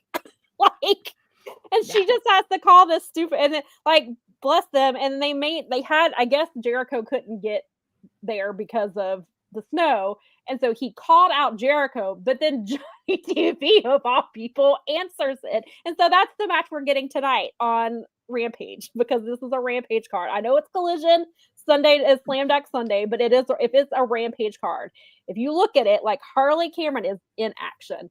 There is Bandito versus Johnny TV. There's a tag match with Beast Mortos and Dralisico versus and then they're wrestling. I just forgot. I just blanked on who they're wrestling. Oh, Hologram and Commander. Harley Cameron is gonna be on commentary for that match. And then, oh my god, it is a Rampage episode. And then we're getting a trio match. I was waiting for you. See, I waited for Sam to tell me this live on the air, and you're absolutely right. This is totally a Rampage episode. It is Rampage, and so that's why I put in our notes that it was Collision Page. But this is what this is. I think I know what she's saying. It's a Rampage card. Welcome back, Rampage. John Moxley did not completely kill you. He didn't kill you entirely. Actually, maybe this is your karma for not wrapping it up on this Death Riders thing. Is Rampage is coming back to get you? Yes. Rampage wants revenge. Slam Dunk Part 2, Rampage Revenge. Right. Yes, Nikki said she loved the spot. She was uncomfortable, but it was so awesome. It was. We got that one. But yes, our friend Kiefer does call him Donkey. Brad says GPA Jones was the best call ever. Tony just killed the Jones gimmick. There will never be a better call. Taz needs to retire it now. It's true. It's absolutely, that was the final joke of the Jones series, I think. Because the delivery alone, and the fact that Excalibur tried to hold in his reaction, but it was so clear that he was trying to hold in his reaction. Yeah. And then Taz basically acquiesced to it. He was like, well, that was just too good, Shivani. I just don't know what that was good. It's it was great. I think you're right, Brad. I think stamp it, certify it, pack that one away. Time for a new joke. You've got plenty of yam bags to make fun of, and your Taz. So right. But I could like barely recover from that because of how and it was so perfectly timed and delivered. It was just one of those beautiful moments in life where something happens so organically and so perfectly that it's like you can't write that shit. You just can't. It's so beautiful. It's what makes it brings you back to the reason that you love the thing so much. I really thought that for as much adversity as the show's faced because of the weather across this nation, like, and again, that was like from all the way up here in Michigan, all the way down in like Omaha, Texas, across your region. You guys have been getting it right too. Yeah, I mean, I know tornadoes. I was like, why are there forest fires on the Gulf Coast? I've never heard of such a thing. We're having like the eastern part of the state has been having, because it's been so dry, we've been having fires too. I'm like, what is happening in that's not the southeastern seaboard is not supposed to have these things. This is not okay. I'm very mad. Those are like my mountains and ridges and stuff. I like that area. I loved that part of because essentially the Appalachian Trail, because it goes from Florida to Maine. Right. So we had the end or the beginning, depending on which direction you were going. Right, exactly. And so when we would hike in all of our parks, because it goes through our parks, we would meet hikers that were doing the trail all the time. So it was a lot of fun. Yeah. So it's kind of crazy, but I was like, you know what? Given what they're dealing with, and I mean, we were dealing with it. We had like 50-mile-per-hour winds blowing sideways here. Like, I was like, please, no more trees in our yard. Please, no more trees. Yes. We need our fence really bad. But I just thought they did a good job, all things being equal and not having all the talent. But you're right. I mean, this is definitely Yeah. Maria says Moxley just rubbed dirt on it. Yes, he did. This is why he's the ace of AEW, I think. And Renee said it's just another day being married to Moxley. Yeah. I think that's true. She posted, it was funny because I think it's a trend on TikTok, but she posted a picture on her Insta story, and it was the picture of him with a bat in the back, and said, "This is my emergency contact." Her tweets when or her social, any of her socials, when he has matches like that, always are fantastic. Before I knew if she was backstage or not, I went to her Twitter to see if she posted anything, but she hasn't tweeted since like last year. But I went to look to see if she said anything, and then they cut to her with Bandito, and I was like, okay, so she is okay. That's good, because that's a long drive by herself. Would have been more fun together. Yes. And so I don't know if they had their child with them, because sometimes they will travel with Nora. So I don't know if she was with them or if they had. I mean, it would be a fun road trip, but it might be dangerous in the weather. And that's why I was like, I'm not sure if Nora made that trip or not. Jermaine says it almost seems like this week's Dynamite was a do-over for Revolution. It felt like TK said, "You were right. The women should have main evented, and this match is the match we should have got between Cope and Mox." Jermaine, I thought the same thing when I saw the two women's matches, like when it was officially announced, because it took forever to get the graphic for Mercedes and Billy, even though it had been mentioned. And I was like, did he realize there are two women's matches on Dynamite, and so he can't do one now? But it turns out, obviously, it's because he was waiting to see, because of the blizzard, he was waiting to see what talent was able to make it into town, and so he started tweeting graphics on Tuesday night when he confirmed that he's like, these people are already here in Omaha, they will definitely be at the show. And then I think Mercedes tweeted and said that she had a hard time getting into Omaha, so I guess maybe that's why they waited so late. But I felt that too, and I think that's why they put the women in the main event, because they were like, oh, we messed this up, and we messed up with Cope and Mox. That should not have main evented. Let's redo this. But it also, before we move on to the main event, besides the bat spot, so we get Wheeler Yuta, who returns. Yuta is trying to help get the bat out of the back because Paul Turner can't do it either. And then you see, I didn't notice it live, but Nikki told me about it, and then I saw the clip. John Moxley, because I didn't see John Moxley say it, Wheeler runs out, and he just all of a sudden quits trying to pull the bat, runs around so he could do the spot where Cope puts him through the table. And I noticed that, and I was like, oh, he must have remembered I have a spot to do. And then there's a clip, you can see Moxley say, go do the spot. So that's why let's go. The bat runs around the corner for Cope to put him through a table. And so then we get the return of Claudio and Pac. And then Cope he's getting ready to submit Moxley. Marina returns. I was gonna say Marina shows up. Yeah. So they break it up, and then Moxley because at first I was like, call the damn match when they couldn't get the bat out of his back. I'm like, just call it. And then I was like, oh well, they can't, Death Riders. Because that would have messed up the entire Death Riders return if they didn't. Because at first that bat would not come out, and I was like, Paul, just call the damn match. Like, it's fine. The man has a bat. Meanwhile, Mox was like, finish the damn story. Right, I don't care. Right. John Moxley would have murdered him if he ended that match. He's like, I will rip this out of me and stick it in you if you end this match. Yeah. And so he puts Mox puts Cope to sleep. Oh, and then before he puts him to sleep, we get the run in from Kip and Nick Wayne. So we're apparently not done with the patriarchy story yet.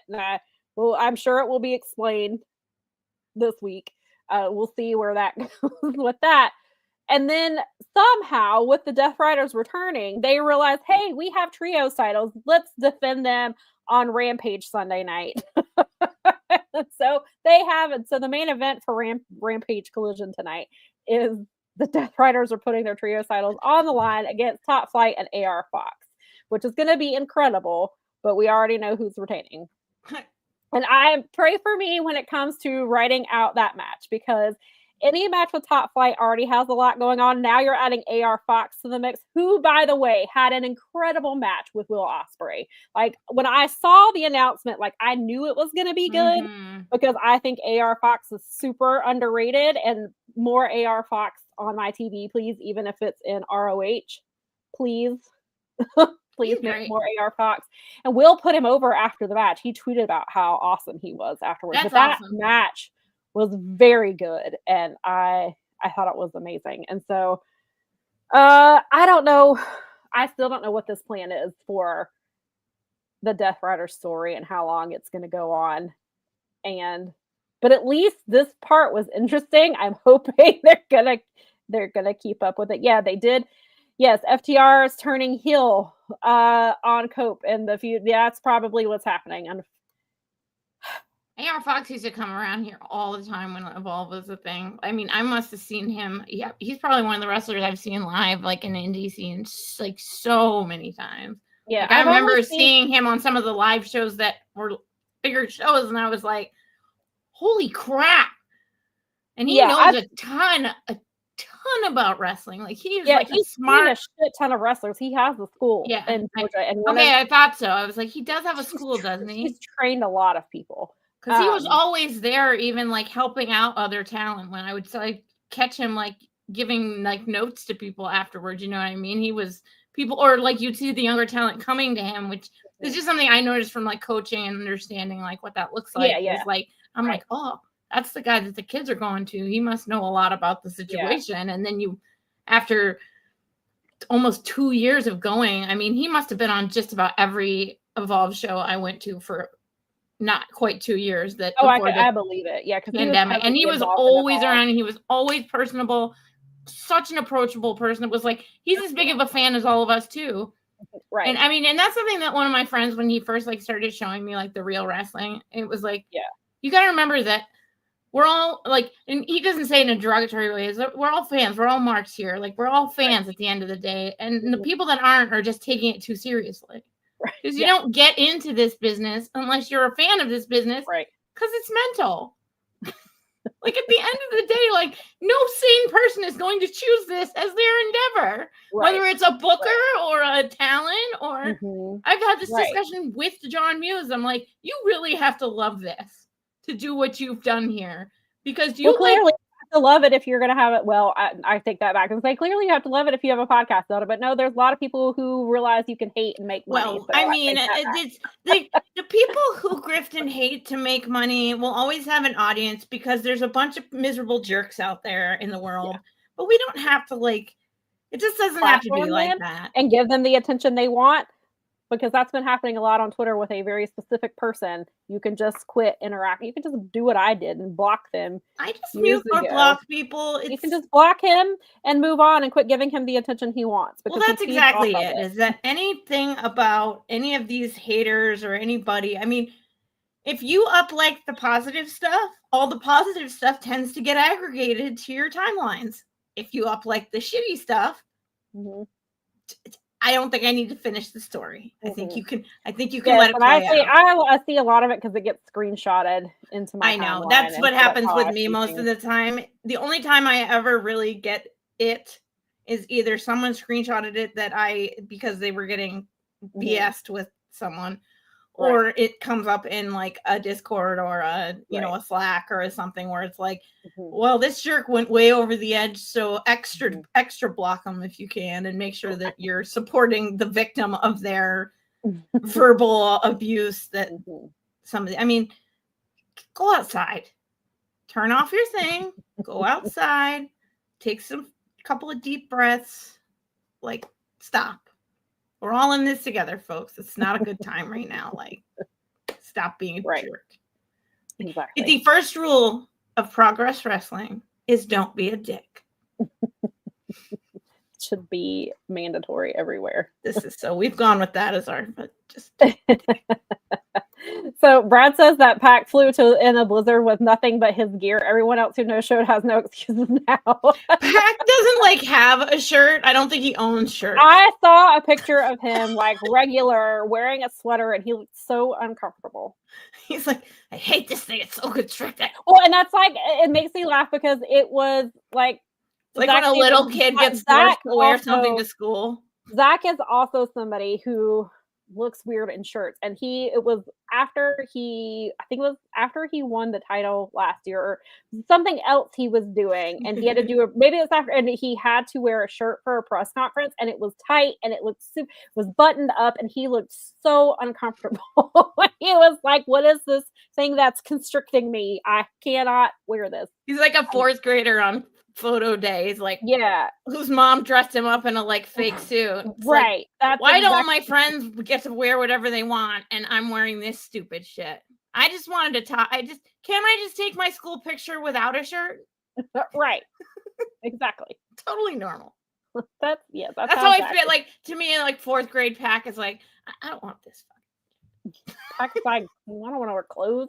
What is this? I want to see his like grade school or like junior high photos. They all like have him just like just.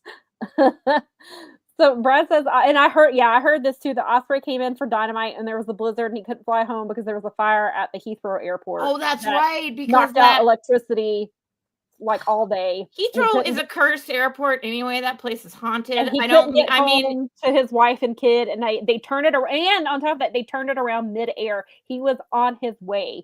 They had to do that with a lot of people. And I think he ended up in Boston, I want to say. That makes sense. He was upset because he couldn't get home to his wife and kid, which Heathrow is the worst. They lost my luggage in the 90s. My first trip abroad, because I flew through there to get to Germany, they left an entire truck's worth of luggage off the plane. Oh my God. So they like had to like, and I was going to be there for a month. So I had a month's worth of freaking stuff. I had to wait like a day and a half. They drove it out to my house, or like my family's house in Berlin. So I already have beef with Heathrow going back to the 20th century. I make beef says I went through Heathrow once, never again. Oh, Heathrow Monty Python has a song, and they include Heathrow as a punchline in it. And it was hilarious because my cousin and I were listening to it, and the line goes, "I'm worried about the baggage retrieval system they have at Heathrow." And I was like, literally, you should be. So that's the line in the Monty. It's called Monty Python did a song called "I'm So Worried," and in that song is a whole line about exactly what happened to me. That's how universally boo Heathrow is. It is too big. It reminds me of O'Hare, but it's not even. I would rather go through O'Hare because O'Hare, there's so many people and it's huge, just like New York. You know, it's one of the major hubs here. But O'Hare, if you stand still in O'Hare, if you get a chance, you can actually feel the airport moving because of how many people are in there. Wow. It actually like quivers, like if you were in an earthquake, which I've been in. But I mean, it's so weird when you're like standing there in certain areas because the foot traffic is so heavy in the airport. And because it's flat in this part of the country, it like moves. It like sways. You can be like in one of the restaurants or something. And if you are standing up because you can't find a chair because it's O'Hare, it's like, oh, I'm swaying. So maybe since for the UK, it's massive. I don't know about you guys in the US. I can imagine you have super large ones. Yes, we do. Anything like LaGuardia. JFK and LaGuardia are the equivalent. Absolutely. I've been through Heathrow. I've been to LaGuardia. O'Hare is very much the Midwestern. We went to, I think Dallas Fort Worth. When we went to Chicago, I don't think we went through O'Hare. You probably went through Midway. That's the smaller one. I think that's where we went through. I'm pretty sure me and Nikki went through Midway, not O'Hare. It's way easier too because they have a T stop or a T, wrong city. They have an L stop right in the that's how we flew in for the show, for the Forbidden Door show. And I would I'm like, we're doing this way. We're doing it this way from now on. Even if we have to like take the L somewhere and then like go somewhere else, it's easier. Just go to him. It's just easier. Travel corner, travel shell. So. Yes, the travel shells. Kenny, so thanks for the show. Thanks for stopping by. It's always nice to have you in the chat. For sure. But yes, it is very much like we are equivalents, and also Dulles in DC. Yes, I've been through Dulles. I had a layover there. We had to unboard from a plane so that they could de-ice it. Yeah. When I was flying home from California. Oh yeah, that happens quite. I was gonna say SeaTac on the West Coast in the Pacific Northwest in Seattle. Atlanta's is pretty big. Hartfield is Delta's headquarters, so that's why. I mean, the Charlotte International, the Charlotte Airport is very big, and they're adding because it's a huge hub.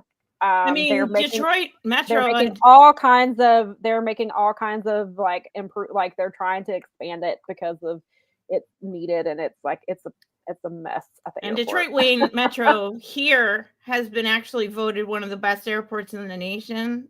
It's in the top 3 for the last like 5 years. Oh, nice. And last year it was I think it was number 1 last year. Wow. And you can fly. What's nice about here is because they have like a check-in situation. When we went abroad, even though we had to they flew us to Chicago because that's a port of exit. You could do the NSA or the Homeland, all the check-in stuff right there.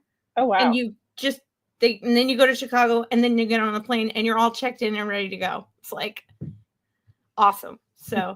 But yes, we have huge. I mean, again, as someone who's been to Heathrow, the way that they had us set up is that I landed on one part of the airport and had to be bused to a different part of the airport. I had an 6 or 8 hour layover there when I was going to Berlin. Yeah. And so they landed me there first thing in the morning. Then they put me on a double-decker bus. They drove me to a totally different section of the airport because that's where what is considered domestic now, because I went from being a foreign coming from the international terminal. They had to drive me all the way over to the other side of the thing just to get me on a plane to Berlin. So and I was there for like 6 hours. Oh my God. I even had to like turn over, like it was such a pain because there were no credit cards back then like we have now where I could just use my card and fees and everything. Right. So I literally had to like go and exchange money and do all this silly crap. What a pain. And in that time, they left my luggage there. We're just going to leave a whole truck. There's 2 trucks worth of luggage, but we're only going to put 1 truck's worth on the plane. What a nightmare. Doofuses. Thanks, British Airways. Appreciate it. I make beats. So they went through. I went through connecting from Amsterdam, and it was a nightmare. It's not fun. It's one of the lesser. It's one of those airports on my try to avoid at all costs. As I've traveled since I was about 10 on airplanes. I did. I mean, when I was 9 months old, my mom took me to Holland, but I don't remember that. But understandable. Clearly, as a baby. But I mean, I think we took our first flight to Disney World from Portland, Maine when I was 10. So my sister would have been 6. So we've been, and she took her first international trip when she was in like middle school, high school. Oh, wow. She actually went to London through Heathrow and was like, I'm going to fly to Gatwick next time. Sounds like the move is to avoid Heathrow at all. Right. So, well, it's blown up. It blew itself up, which actually is on. It was that's a tragedy, and I hope no one was hurt. And I'm not making light of any situations in that regard because a lot of people's lives were disrupted, and they're saying that it could take days for people to get home, and that's no fun. It's awful. And that was, as a matter of fact, when John went to the AEW overlap show. Heathrow had a ransomware attack, remember? Oh, right. They were stuck in London. Yes. And fortunately, one of their friends that was with them was from the suburbs. So they were able to, but they were stuck there for 4 days. Oh my God. Because of that cyber attack. That's awful. And fortunately, they weren't on a plane yet. They never had this, but there were planes that were turned around in that situation as well, where they were up in the air and it was come back. You could die. Right. So clearly they have infrastructure issues there. If cyber attacks and random explosions in the transformers that are attached to the airport are happening. Yes. So, yikes.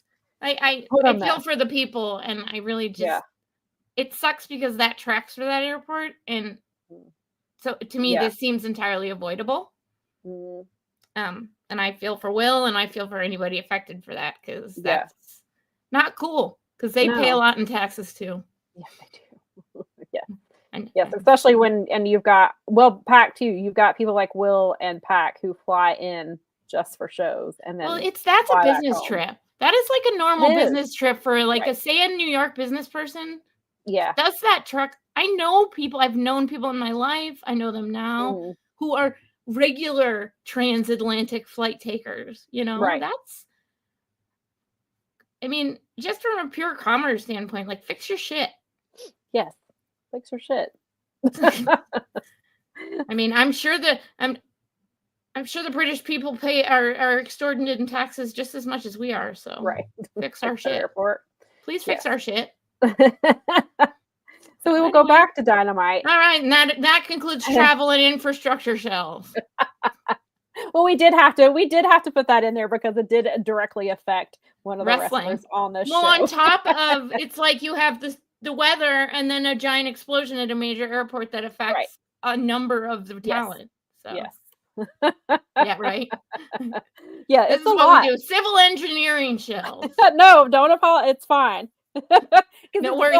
We are tangent friendly. It tied into the wrestling because it started about Will Ospreay, and we know Pac is on that thing, and poor Jamie Hayter is having visa issues. Oh my gosh, because of what's going on here. She's still in the UK because she's having to deal with visa stuff, and so no, we are a tangential friendly show. We love it. It happens to us whether we mean to do it or not.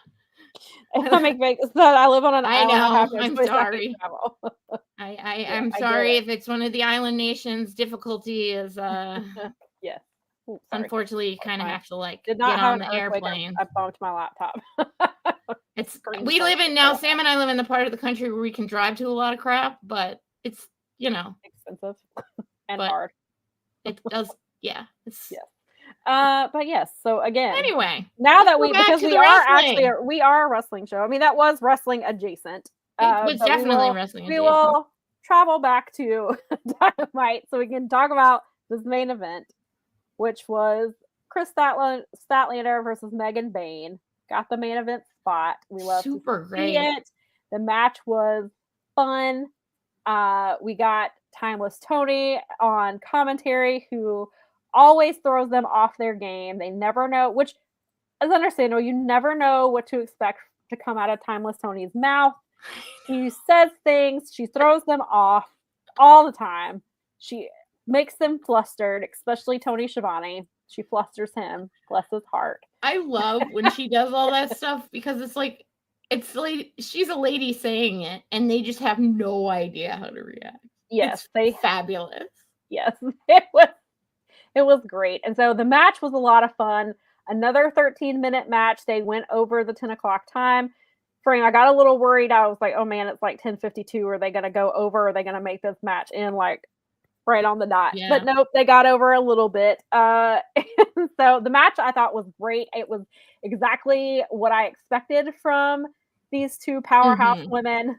I do like that Megan doesn't talk. She just comes in and does her business. When they interview her, she just kind of smirks and walks away. Like I like how they're presenting her. I think she's a lot, especially because she is going to be wrestling Toni Storm, and she's the complete opposite of everything Toni is. Well, you Toni need to be a big personality if you're going to wrestle Toni. So, and I think they're making Megan look like, I mean, she's obviously great, but they're giving her the space to be a big personality. She is. And then you've got Toni and on commentary talking about their juicy muscles. I love that lady. And Excalibur's like, I think it was Excalibur's like, well, that's not how we would say it, but sure. That's just like, I am not saying anything that's going to get me in trouble on the internet or with my wife. I'm not just going to leave that alone. That's all you. Yes, Toni and Toni are great together. And yeah, I thought it was a really great match. I thought the angle was great. Yes, I agree. It was an excellent women's meet match, which we don't get to see too often. No, I loved it. It was some strong style, baby. Yeah, it was. I think because that was the match that a lot of people were wanting, and we got it sooner. I think it was smart, though. I liked everything that they did, and I loved, of course, Timeless Toni's promo afterwards, cutting a promo in only the way Timeless Toni can. I have watched that promo so many times because it makes me laugh. It'll come up and I'm like, I have to watch it. Because it's so funny. And she's serious. Like, she's like, I mean, she's serious, but also not, which I think is what works for her. And I think this match is going to be really great. And like, on the one hand, like Timeless Toni forever. And I don't want her to drop the title. But on the other hand, that title has been between Toni and Mariah for over 18 months now, and we have to get in, and it's time for somebody else to have that title. So I go back and forth about about what I want. But it will have to conclude at some point, I think. Yeah. And I don't think she'll go away. I think she'll just have to. And I think she will have to. It will force her to evolve again. I don't think she's gonna like be the rookie, like to play that part, but I think she's gonna do something else. But then like, I wonder how long Mariah is going to stay away, because Mariah is still active on Twitter, like, and she's posting pictures of her and Mina talking about how she misses her, and she'll post pictures of her and her title, or she'll post pictures with so she's still like in the background, like she's not completely disappeared. So I'm curious if they keep her off TV till after Dynasty. If she shows up at Dynasty, like I can't tell I think they're smart keeping her off TV, and like we've talked about before, like we need to know who Mariah is away from Toni. So Toni dropping the title, we could kind of see that if she does drop her, or whenever she does, then we need to see both of them away from the title and who they are as characters away from the title. And I think we're getting them fighting each other would keep them away from the title theoretically. So if they were all having like a B plot inner fight between them, that would be a way to keep her present without having her in the main picture. Yeah, right. Because those guys those two are so talented that you can't like completely dismiss any of that. But they could totally hold a B plot while there was a main story going on. Yeah, and that's the thing. Like, not all your stories have to revolve around the title. Right. Like, you need to have a strong, healthy women's division. You need to tell multiple stories outside of the titles. Like, of course, just the like title with the TBS with the TNT championship, like that's a whole storyline, and the international championship is becoming that. So I mean, there's room in the women's division for stuff like that too. They have the TBS women's championship, and I mean, there's two titles, and then like you even have we even now have the side story with like Queen Aminata and Serena Deeb that they've been telling on Collision for the last 2 weeks. And like last night, you had Queen Aminata, like Serena Deeb was like, congratulations, you won this match. Here is my notebook of 1,000 moves that I have worked on for years. I want to give it to you. And Aminata's like, no, thanks. I think I got this. Aminata loses. So we kind of have that story. But then several weeks ago, I don't know when they're planning to revisit this, but several weeks ago, Serena Deeb challenged her to the first ever women's pure match. Oh, that's so that's right. going to be happening at some point too. So like you have that story. You've got Willow, which we did. That was another thing we got in this show. So besides the two women's main events, you also have Willow, who does the run in with Marina. After Marina got involved in the match, you have her coming down in her very cute little cardigan, and she just comes out and demolishes Marina. So like you have this side story of like, you have all of these AEW originals, and so Willow, nobody has stood up to Marina yet, except Willow is the only one, and it's happened multiple times. So I think we eventually get a match there. So we have these little stories that can flesh out the women's division and to make them, you can tell these stories with them, because not everything, you can't have everybody fighting for the titles. It's not, that's with any wrestling. You have to have these side stories. And so I think we're getting there, and they could tell some really good things here. And then of course it's going to build to, which is another subject on the show, which we'll get to in a minute, but I want to get to some of the comments here. Fernando says, a part of me wants Megan Bayne to win the women's championship, and then the other half of me wants Sony to retain, because I really want timeless Sony versus Mercedes at All In. And then I Make Beat says, only Tony Storm can get away with Tony promos. Fernando says Megan Bayne gives off a Beth Phoenix aura. Absolutely. Yep. Which I think is another reason I really like her, because I love Beth Phoenix. That glamazon feel. Yeah, I loved it.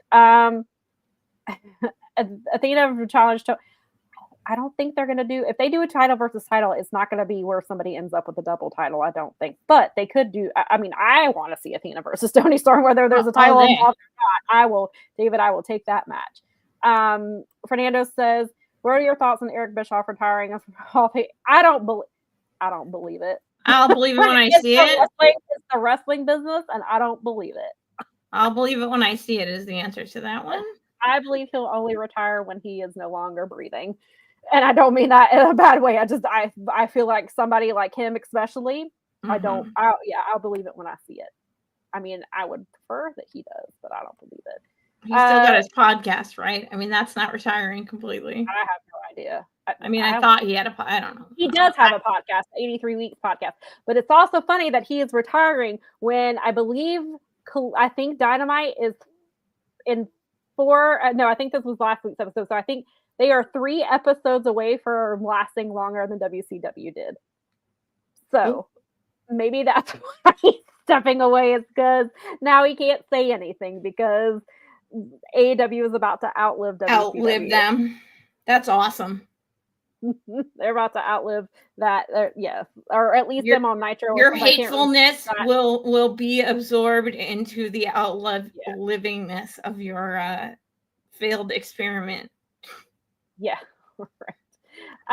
Fernando says that Queen Aminata needs to win that feud with Serena. Yeah, I think she. And the question on the visa issues has everything to do with the politics in the United States right now. Government. This is unfortunately going to visas are already an issue in wrestling, but now with the political climate, it's going to get. We're going to keep having this story a lot. Wrestlers are going to start having a harder time. We've had people detained at the border of Canada, which is not okay. Our governor is actually talking about starting shit, having exclusive to the federal government deals with Canada, because we are so intricately woven. Again, I've said this a million times on the show, but people from Detroit live in Windsor, and people from Windsor live in Detroit, and they work across the board. That bridge to Canada, we rebuilt a new updated bridge together, right? It's just not, can't unbuckle us without consequences. And you already see a lot of the wrestlers who live in Mexico were already, prior to any of this, having because of the it was taking a long time, because it happened to Bandito. I think Roosh is they're writing sadly, him off. They're writing him off with the Latino nations and the Latinx nations. I think you're sadly, because of that is going to be the hardest thing to rectify. But it's going to be certainly because tariffs alone are going to have retaliatory effects on us, and so that's unfortunately. I think that the answer to that question is going to be our government. Yeah, it's gonna, and I unfortunately, like I said a few weeks ago, like this is gonna be an issue that just keeps happening It's gonna this keep year. going. With wrestlers are just gonna have a really I'm have a worried lot it's harder gonna affect. time. I mean, there's potential for it to affect long term to affect international shows. Yes, like that. Yeah, I've thought about that too, and even like because even you've looking got at like Forbidden Door, you've got a looking at, Wembley show. I mean, well, I mean, even looking at Maple Leaf Pro, they book Right. a lot of American Yeah. talent. Like that's gonna be hard. Scott D'Amore's been doing the rounds and the stuff he's talking about, and I was like, shoot, that's gonna make that really frustrating because there's no reason they can't come here and play all the venues that he knows to play here. He like some of, I didn't even know this, but he's this makes sense to me now why John Muse and Scott D'Amore know each other so well, is that he ran so many shows down in this region. Like it's ridiculous. Like some of the first TNA shows were out of Detroit halls. So I was like, oh, dang. I know I've been to a wrestling show there. Yeah. And so I think the visa issue is going to really affect the indies too. Not just effing stupid is what it is. The indies, I think, are going to get hit hardest. It's going to be hard to get these. And they don't look at what happened during COVID when people couldn't travel. And that's essentially what this is, like a manufactured form of COVID almost, where it's like, that's travels. Right. So, and I mean, already countries are starting to say like it's dangerous to travel there, so they're putting bans on people even coming here. So it's only going to be, I think this is just going to be a shit show for the next few years. This is going to be a shit show that keeps happening, unfortunately. Lauren, I'm going to get to your question. Let me answer this for Maria. Was the Alexa Bliss appearance a temporary one because she's been reports that she's been pulled from all future TV? The report that I saw was she was pulled from stuff around Mania, but not WrestleMania. So, I mean, she does not currently have a WrestleMania match, but there's still a few weeks to go. So she could end up with one, especially because who was it? Whoever it was, I think it was maybe Bo Dallas that was injured. Somebody from the Wyatt Six has been injured, so they pulled them off TV because of that. That person. Didn't I hear that she's only going to be involved in the Uncle Howdy stuff, and that's what I'm talking about. But she's not. That has not happened yet because the Wyatt Six have been off TV because of injury. Right. So Alexa has not been on TV. I mean, she was at the Elimination Chamber, and I believe that's the last time we saw her. But the report that I saw, she was only pulled off of this, like the autograph signing. There was something that was signing around WrestleMania, but she's not being pulled off of anything else that we know of. So she could end up on WrestleMania based on how this Wyatt Six stuff plays out. But the Wyatt Six are coming back so late, I don't even know. I would not be surprised if the Wyatt Six ends up on the SmackDown, the WrestleMania SmackDown, which is that Friday night. They got to fill 3 hours of time. Yeah. I could see the Wyatt Six and Alexa being involved on that show, like a surprise thing for the actual WrestleMania stuff itself. I could see that being the case. And so yes, as far as I know, that's what they're doing with Alexa Bliss. There was a lot of confusion over that because she tweeted and was like, "No, that's not." And then people were like, "Fightful got it wrong," and Fightful's like, "That's not what we said. We didn't say she wasn't going to be at Mania. We just said she wasn't going to be on." That's not what Fightful said. I read the little even blurb, and that's not what they said. Yeah, it's not what they said at all. You can actually, you know, those little headlines. Those are actually clickable, and inside of those little headlines are these things called articles, and in those articles is this stuff called information. Yes. It's not just a headline. It's and so it got so people, as they like to do, read headlines only and make judgments based off the headlines, because I can't tell you how many articles I've written and people have responded to my headline only. And you were like, they didn't even read the article. No. And so that's how it turned. And that's how it turned into this whole thing, was that they didn't read the article. Surprise, surprise. And turned it. And then when Alexa tweeted the GIF that I can't remember exactly what the GIF said, then people were like, "See, Fightful was wrong." And I'm like, no, if you actually click the article, that's not what was said. Yeah. Brett said there was no confusion. Grifters were just getting it wrong. Yes, pretty much. The industry of misinterpreting and misrepresenting facts to the general population seems to be really, really booming these days. I mean, in every facet of life, whether it's wrestling, politics, or any other thing that you like, comics, movies.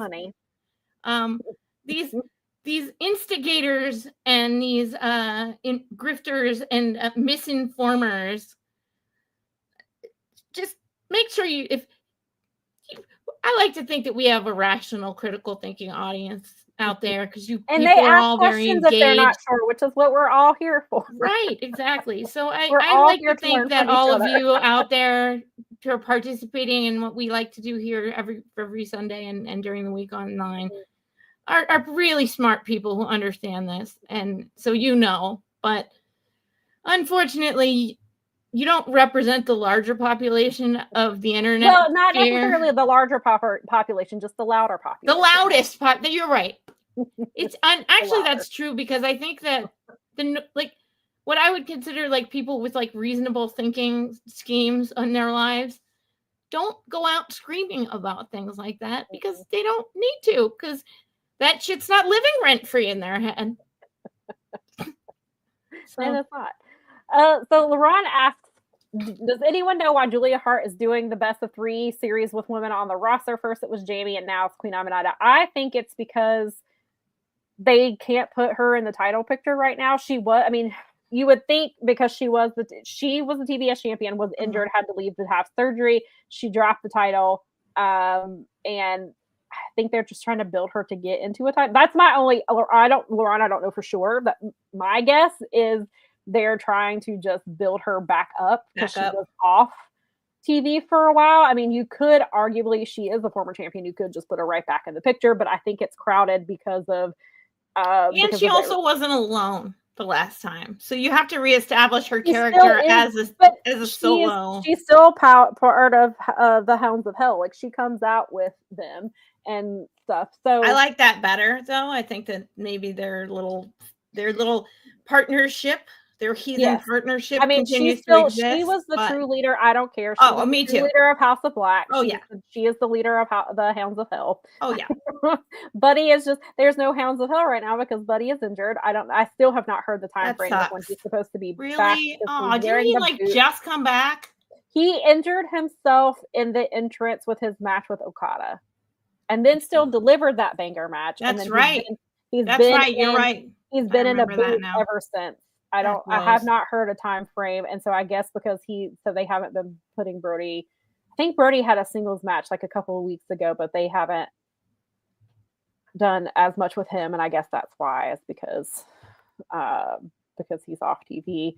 But that's LaRon. As far as I know, that's the only thing that I can think of. Mm-hmm.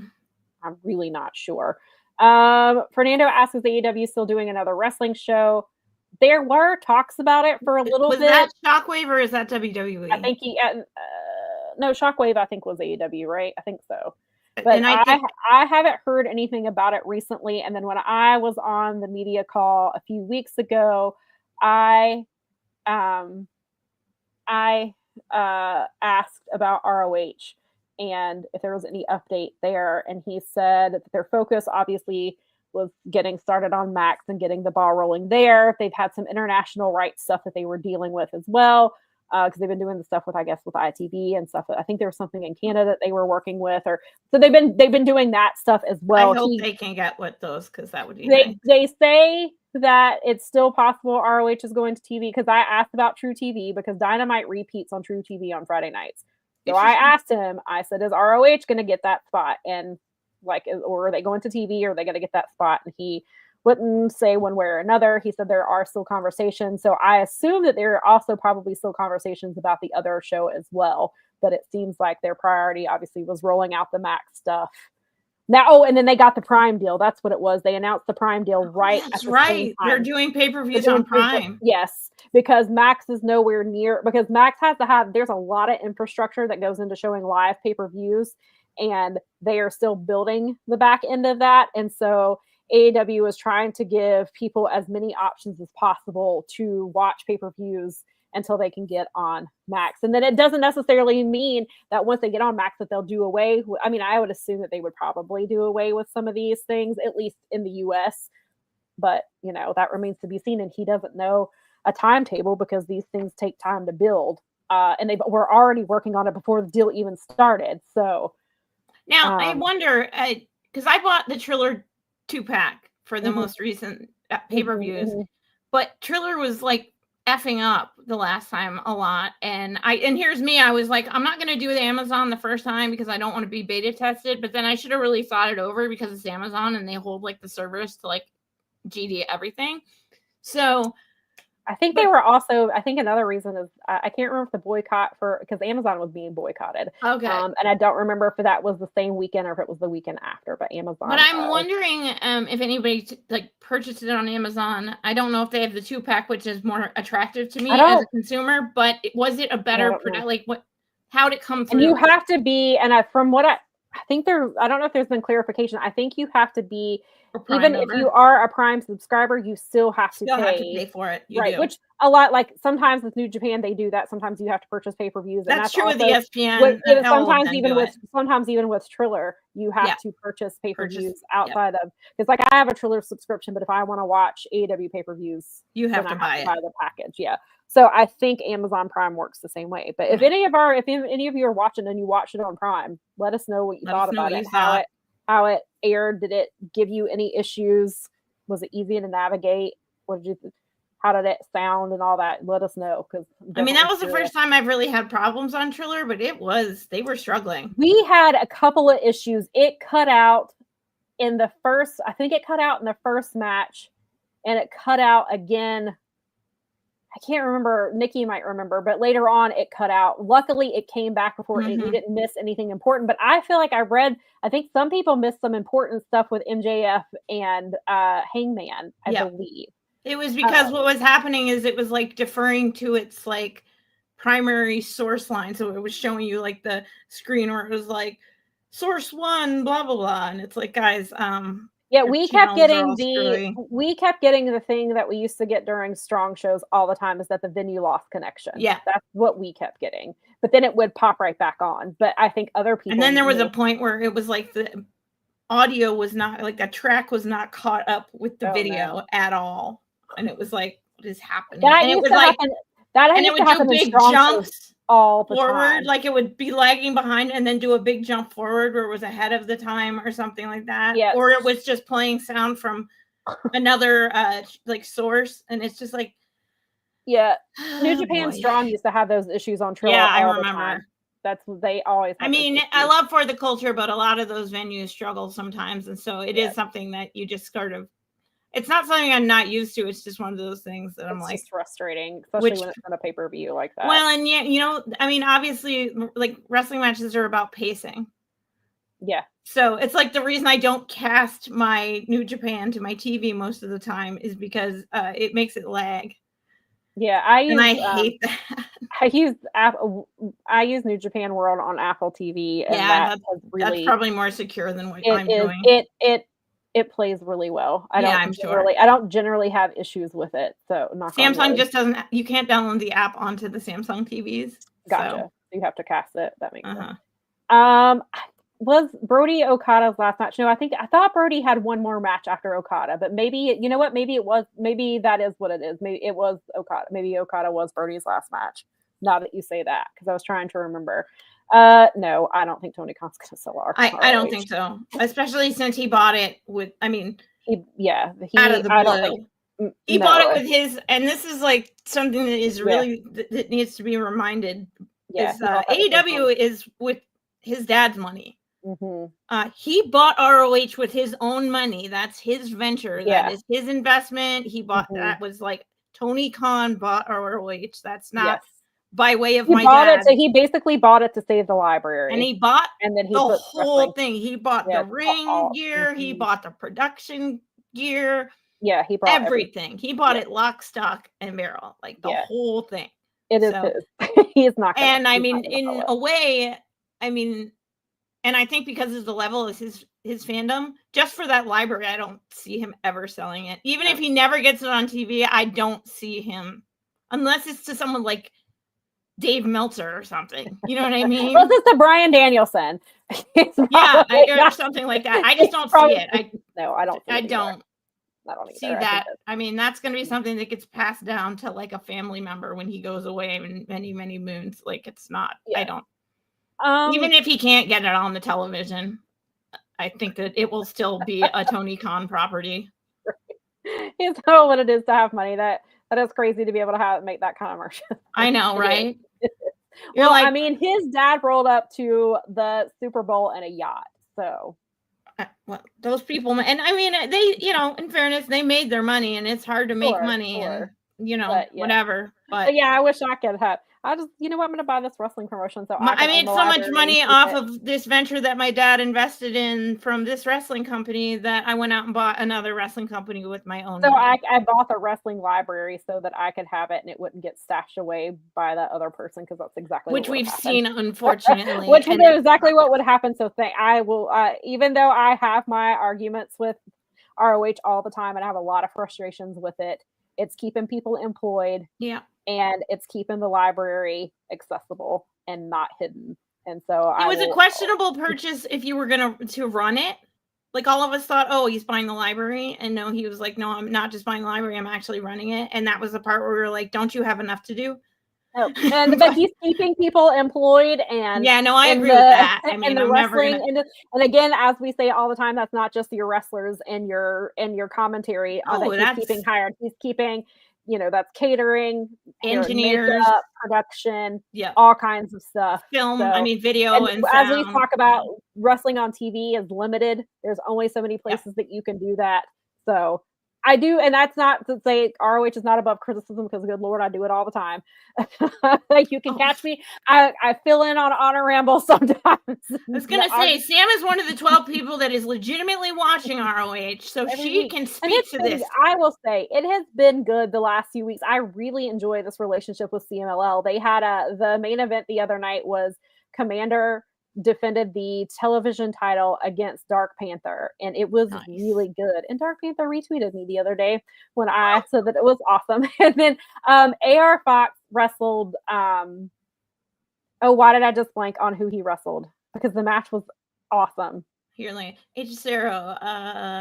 Hechicero has been featured a lot lately, which I appreciate. Who else has been around? Diego down there. Who did AR? Was it Lee? No, it wasn't Lee. It was. Why am I forgetting? I literally just watched this match Thursday. Let's talk about something else you'll remember. I'll remember in 2 seconds. But regardless, it was great. Or you'll remember it in an hour, and then you'll message it to me. Or someone in the chat will help us out along the way. But yeah, I literally just watched. It was so good. And I like the luchadors. They're crazy. The CMLL stuff has been fun. I've enjoyed it a lot. It's been a lot of fun. I really and it's been and I get to see so now I've got to see some people that I didn't really. There's a Fuego down there who is not to be confused with Fuego del Sol. It's completely different Fuego, but he's awesome. There's a guy. I think his name is Neon. He was cool. There's just been a bunch of really cool talent. They have all kinds Atlantis of fun. Has been they brought in Atlantis. He's been down there, and then Taya and Lady Frost have been tag teaming down in CMLL the last 2 weekends. And why did I just blank on his name? He's on the hat that I was. This is driving me crazy that I can't remember who this was, especially because Mystico. Oh yeah, Mystico has been killing it. We were actually just talking about Mystico the other day. And what's really cool about my hat that I got as the present, oh God, I'm so bad at this. This is where my brain sucks. But has a whole bunch of the people finally that have been featured. So it's been really cool because I'm like, wait, now I know who this is on my hat because they've been watching them on AEW. Yes, thank you, Nikki. I just saw it. It was Kevin Knight. Duh. Yes, the match was incredible because they wrestled to a time limit draw. Sorry to spoil it, but I don't know a lot of you going to watch this. You should, even if I spoiled it for you. Maybe you'll forget by the time you watched it. I always do. A good match is a good match. It doesn't matter if you know the outcome or not.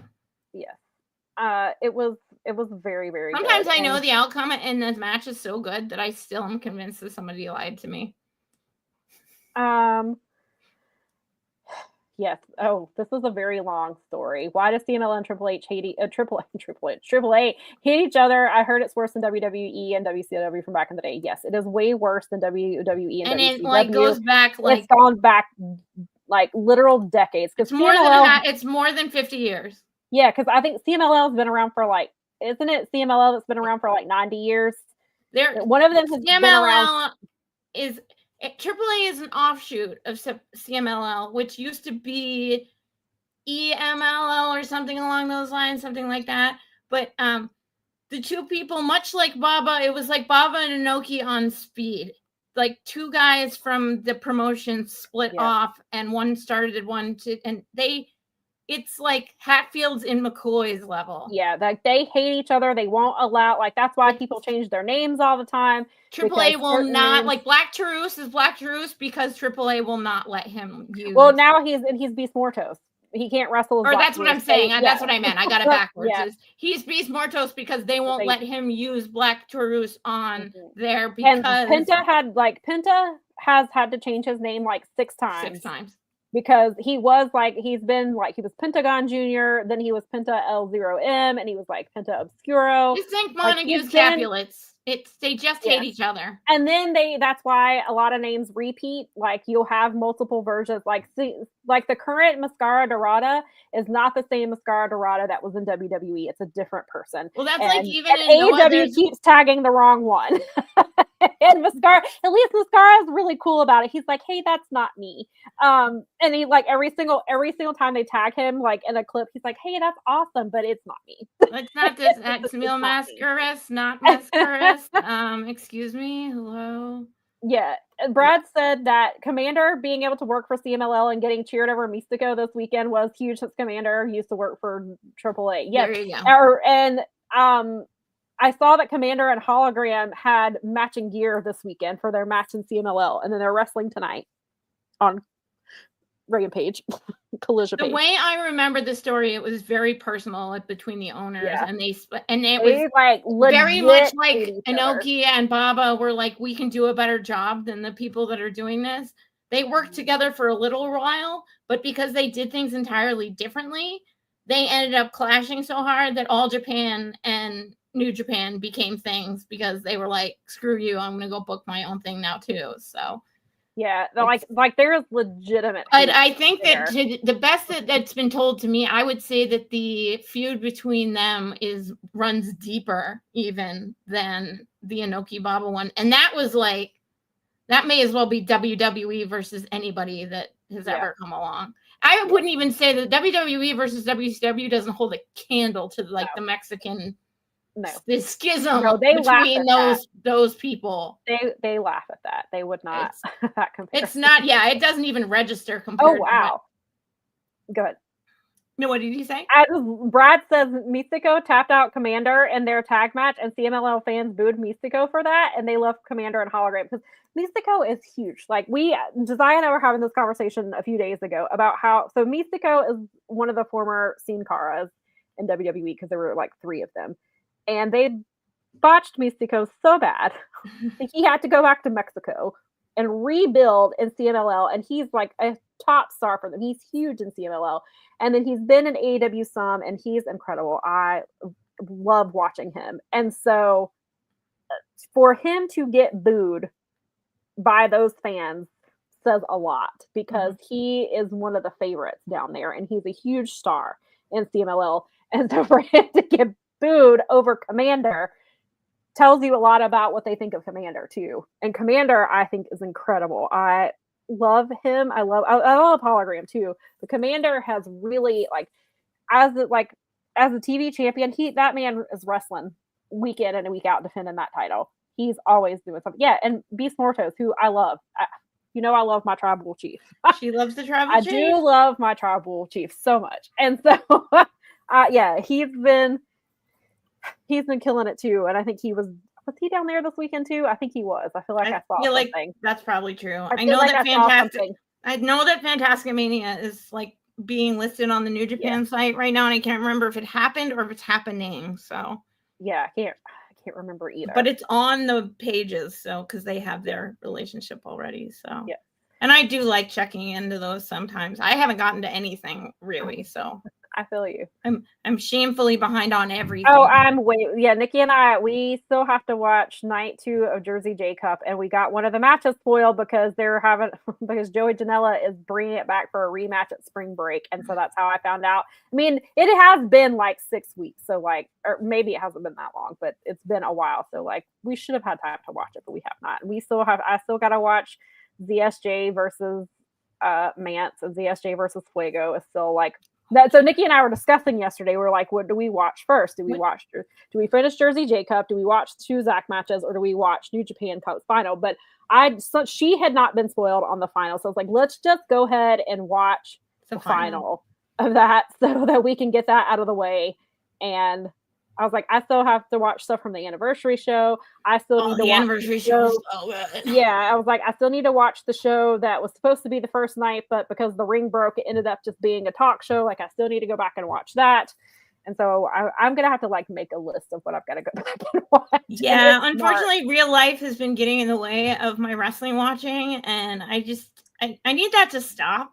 Yeah, between real life and covering WWE has really cut into my Japan time, because I have to dedicate 4 hours on Monday. I mean, because of my shift, I have to dedicate 4 hours on Monday and 4 hours on Friday, and I can't do other things. I have to be watching that and covering, doing that type of stuff. I can't like have it on in the background or something like that. I have to watch it, and so that has really cut into my what's up with this IRL stuff, right? Messing up my recreational leisure time. Right, I have wrestling to watch, not time for real life. Like the wrestling I like, not the wrestling I want to like have to cover for money. Exactly. At least, I mean, I guess at the end of the day, at least you're covering wrestling. Like, at least you're not like doing something like ridiculous. Like, this is true. You're not having to write press releases for some stupid firm or something. Yeah, that is true. That is true. As I've literally, I mean, press releases. Oh my god. Yeah. That was like one of my work study jobs, was writing press. One of the first assigned was to write like PR releases out to parents about how their kids were on honor roll and shit. So dumb. I feel you, editors. I make meat says I have missed loads of wrestling this year due to work and other stuff, but thanks to YouTubers like you, I'm caught up. I'm still trying to I try to still put in time for some stuff when I can. We're there with you. We're trying to watch it so that we can tell you about it. Yeah. I feel like the best thing that you can do if you're not someone that's like on like Dave's level or something, like where you have to where Gigi has to watch these things, and he has, and even he has admitted that he can't keep up. So I don't feel so bad, but really, honestly, it's like you pick and choose and listen to the people when they tell you like this is a good thing and like these matches are good, because it's okay to not watch a whole show. If you need to watch a whole show, I found that like everyone will be like, watch the whole thing. Yeah. Or make sure you watch till the end. This is how I watch. That's how I've gotten where I watch a lot of GCW shows. Is I just go in and watch the matches that I want to see or that I need to see. I don't have time to watch, especially because they have them so often now, which is great for them. But I can't keep up, and so especially now we're getting into Mania season where these shows are 10. Like these are like 10 and 12 match shows, like that. These indie shows are putting on, and they're all going to be bangers. Which those I will probably try to watch like all of Bloodsport until minimum wage is until minimum wage keeps up with actual current pricing, and we have social safety nets and so forth. We just don't have enough hours in the day, because we don't. We have to be exploited for capital at every moment possible. Well, yeah, that's true. So I mean, while we could be watching wrestling and enjoying life, but get to work. Money. Right.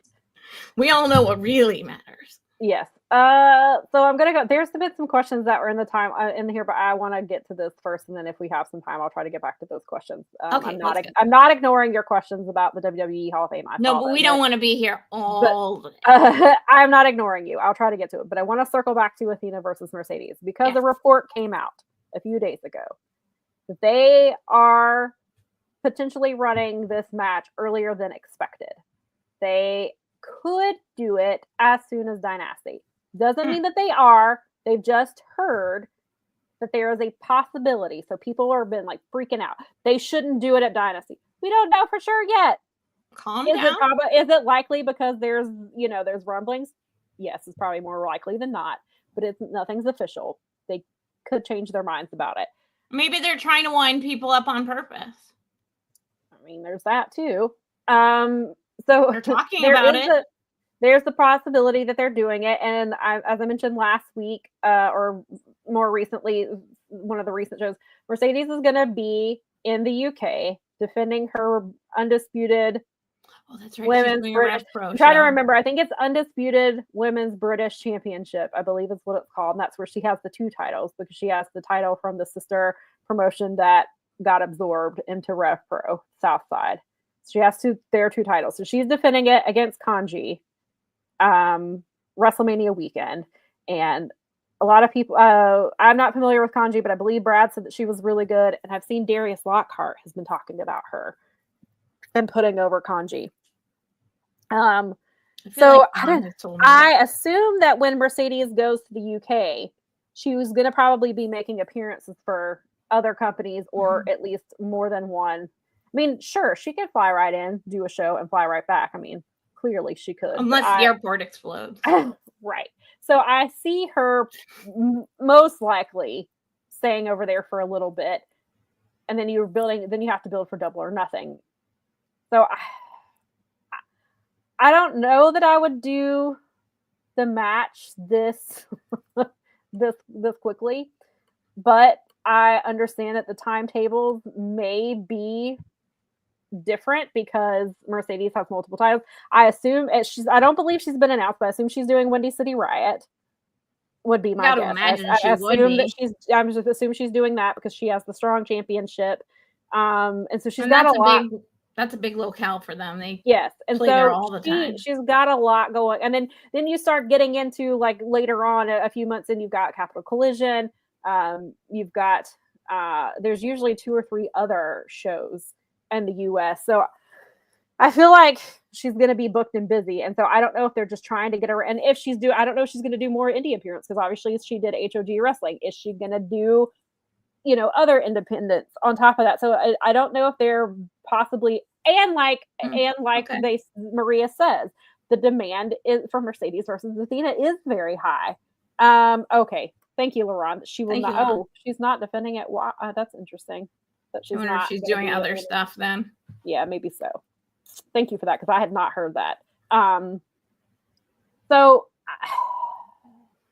I kind of go back and forth. Like, on the one hand, I'm really excited for this match, so like I'm ready for it. And I had mentioned a couple episodes ago, like, what if, when we were trying to figure out the all-in stuff, like, what if Mercedes Athena, that's not the first time they meet? Right. Maybe it's the second time they meet is at all-in.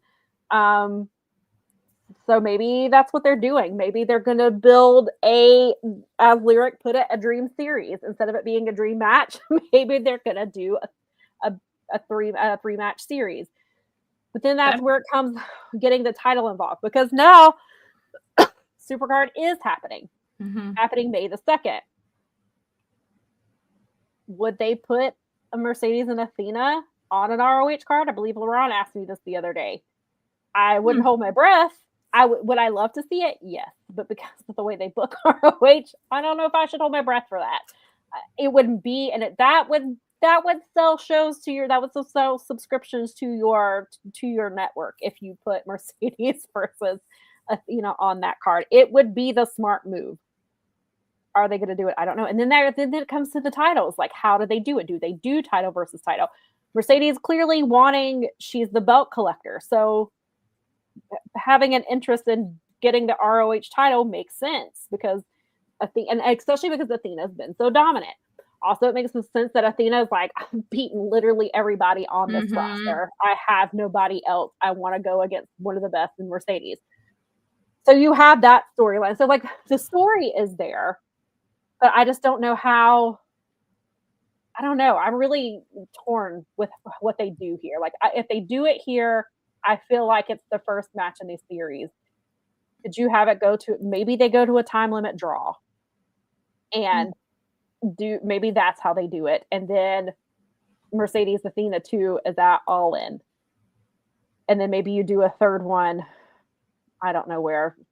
Probably not Forbidden Door, but I mean, there's Final Battle if they wanted to do another ROH pay-per-view. There's World's End, I guess they could end. Well, I mean, All Out and All In are really close. There's Wrestle Dream. I mean, All Out and All In are really close together though, because they're like they're back to back. They're like usually like 2 weeks apart or something. I think last time they were they used to be like 9 days apart or 7 days apart. And now it's like I think last year was like 12 days or something. Yeah, it was a little longer. So, but then you've also got like Fernando says that you've got Mercedes versus Athena and Timeless Tony versus Mercedes are bigger matches than both women's matches. Yeah, I agree with that. So then you've got, you've got Tony in here. Like you've got Tony in the mix, especially if Tony drops her title. Then you have a beltless Timeless Tony, and you have these women. So there's so many things that they could do, and I'm really not sure. Where I don't know. Going. I was really surprised by that report, just because. I mean, like you said, maybe they just want people talking about it. Then you've got the Owen Cup is starting. Because they've mentioned that, because I believe Will Ospreay has said he wants to be in the Owen, which they usually start. They started the Owen at Dynasty last year, right? And that when they had the first round match, yes, with Dynasty. So I assume that's coming. But what if they Mariah could try to, maybe they bring Mariah back for that, and because she won it last year. Maybe they put Tony in it. If she loses, I don't know. I guess on the one hand, it's good that we can't predict the booking. Yeah, on the other hand, like, I don't know. Like, this match is Athena versus Mercedes to happen at All In, whether it's the first time, the second time, the 8th time. Like, it's gotta happen there.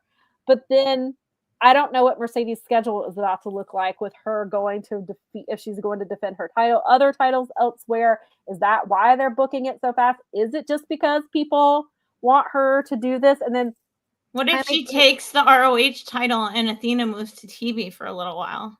See, my issue with it, like, on the one hand, I get it because it's belt collector Mercedes. She gets all the belts. But if you do that, you aren't putting anybody over in ROH. You are taking that title away from the other women who have been working their asses off. Not to say that Mercedes doesn't work. No, I hear you saying that. But in the ROH women's division, then what the fuck are they fighting for? The TV title that Red Velvet has? Sure. But like, they're not, I mean, I guess you could make the argument that they're not really doing that now because Athena's not defending. I mean, she hasn't defended it recently, but Diamante is now in this picture. Diamante and Athena have a tag match this week. Diamante wants to be the number one minion. That's what she's doing right now. So I can't really tell. And so going into Supercard, I mean, if they did it that way, because like the Jericho thing is clearly not working to get it sold, maybe they would. That thought is, well, maybe putting Mercedes in there will get it sold. I mean, that's certainly fair. Maybe they just want to sell some subscriptions to Supercard. Like, and so do you? I mean, I'm not saying. I mean, again, I don't necessarily like the idea of it being a title match because I don't really like that. I think that she knocked the ROH title. Like, it just seems. I don't know. I mean, you've got to have Mercedes wanting to fight her for something, and she's the belt collector, so it would make sense that she wants the ROH title. But, and like we said, Mercedes, Athena has wrestled everybody. She's got to start wrestling other people. So then do you do Dynasty, then do Supercard, and then do All In, and do the 3 matches that way? Or is the Supercard doing it earlier than expected? Maybe they thought it was Dynasty, but maybe it's actually going to be Supercard on May the 2nd, and then Mercedes Athena 2 is at All In. Or because initially my thought was Mercedes loses the belt. I mean, Athena loses the belt at Supercard. And then they thought about, then they've talked, then there was this. But then Athena tweeted yesterday, she's been champion 832 days as of yesterday. That would put her at 168 from breaking 1,000 days. That would be, based on the calculation that I did, September the 6th would put her at 1,000 days as champion. Do you get her that close in the 800s to have her drop it, or do you let her hold it and let her break 1,000 days? I mean, at this point, why not? But then you've got the Mercedes storyline, which is a huge factor.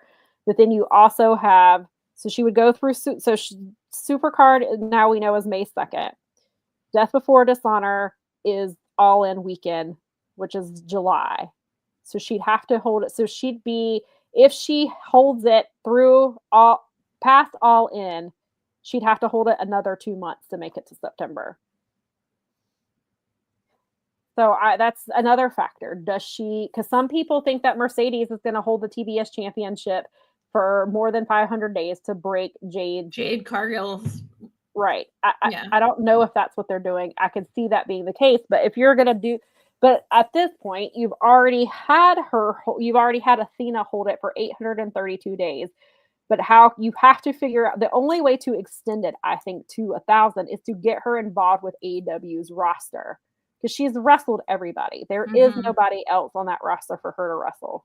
So you have to bring Mercedes. You should bring Mercedes down there. You should bring Toni Storm down there. You should bring Mariah May or Jamie Hayter if she's cleared, Julia Hart. Or she's got to have...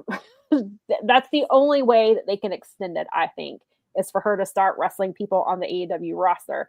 But on the one hand, like, I'm ready for her to drop that title to someone else and let somebody else start figuring out what because what is I've had that question before. What does the ROH division look like without Athena? How do they're not currently building up that division for her eventual departure. Is that because she's not leaving anytime soon?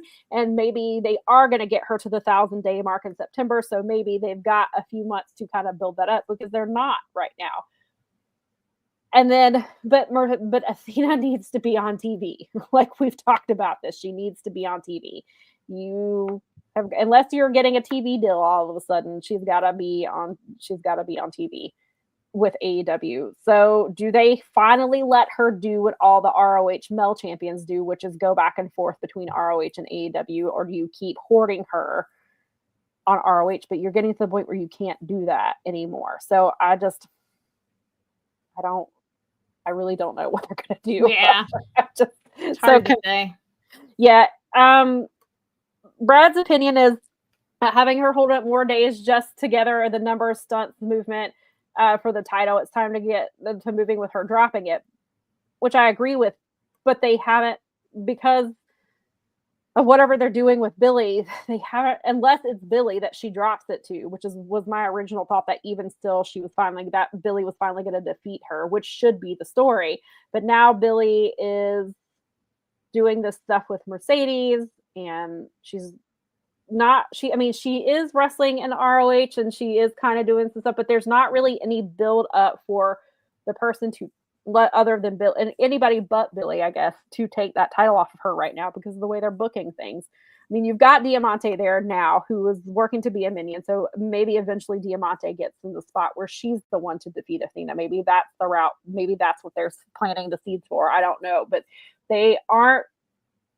Athena is not, they've got to book Athena to be able to drop that title to keep that division go. Like, because that division's it's gonna hurt without Athena whenever she drops that title. But they need to be putting stuff in place now to continue building that division when she's gone. Which I don't know what they're doing with that, because Tony seems to, obviously he has a lot on his plate.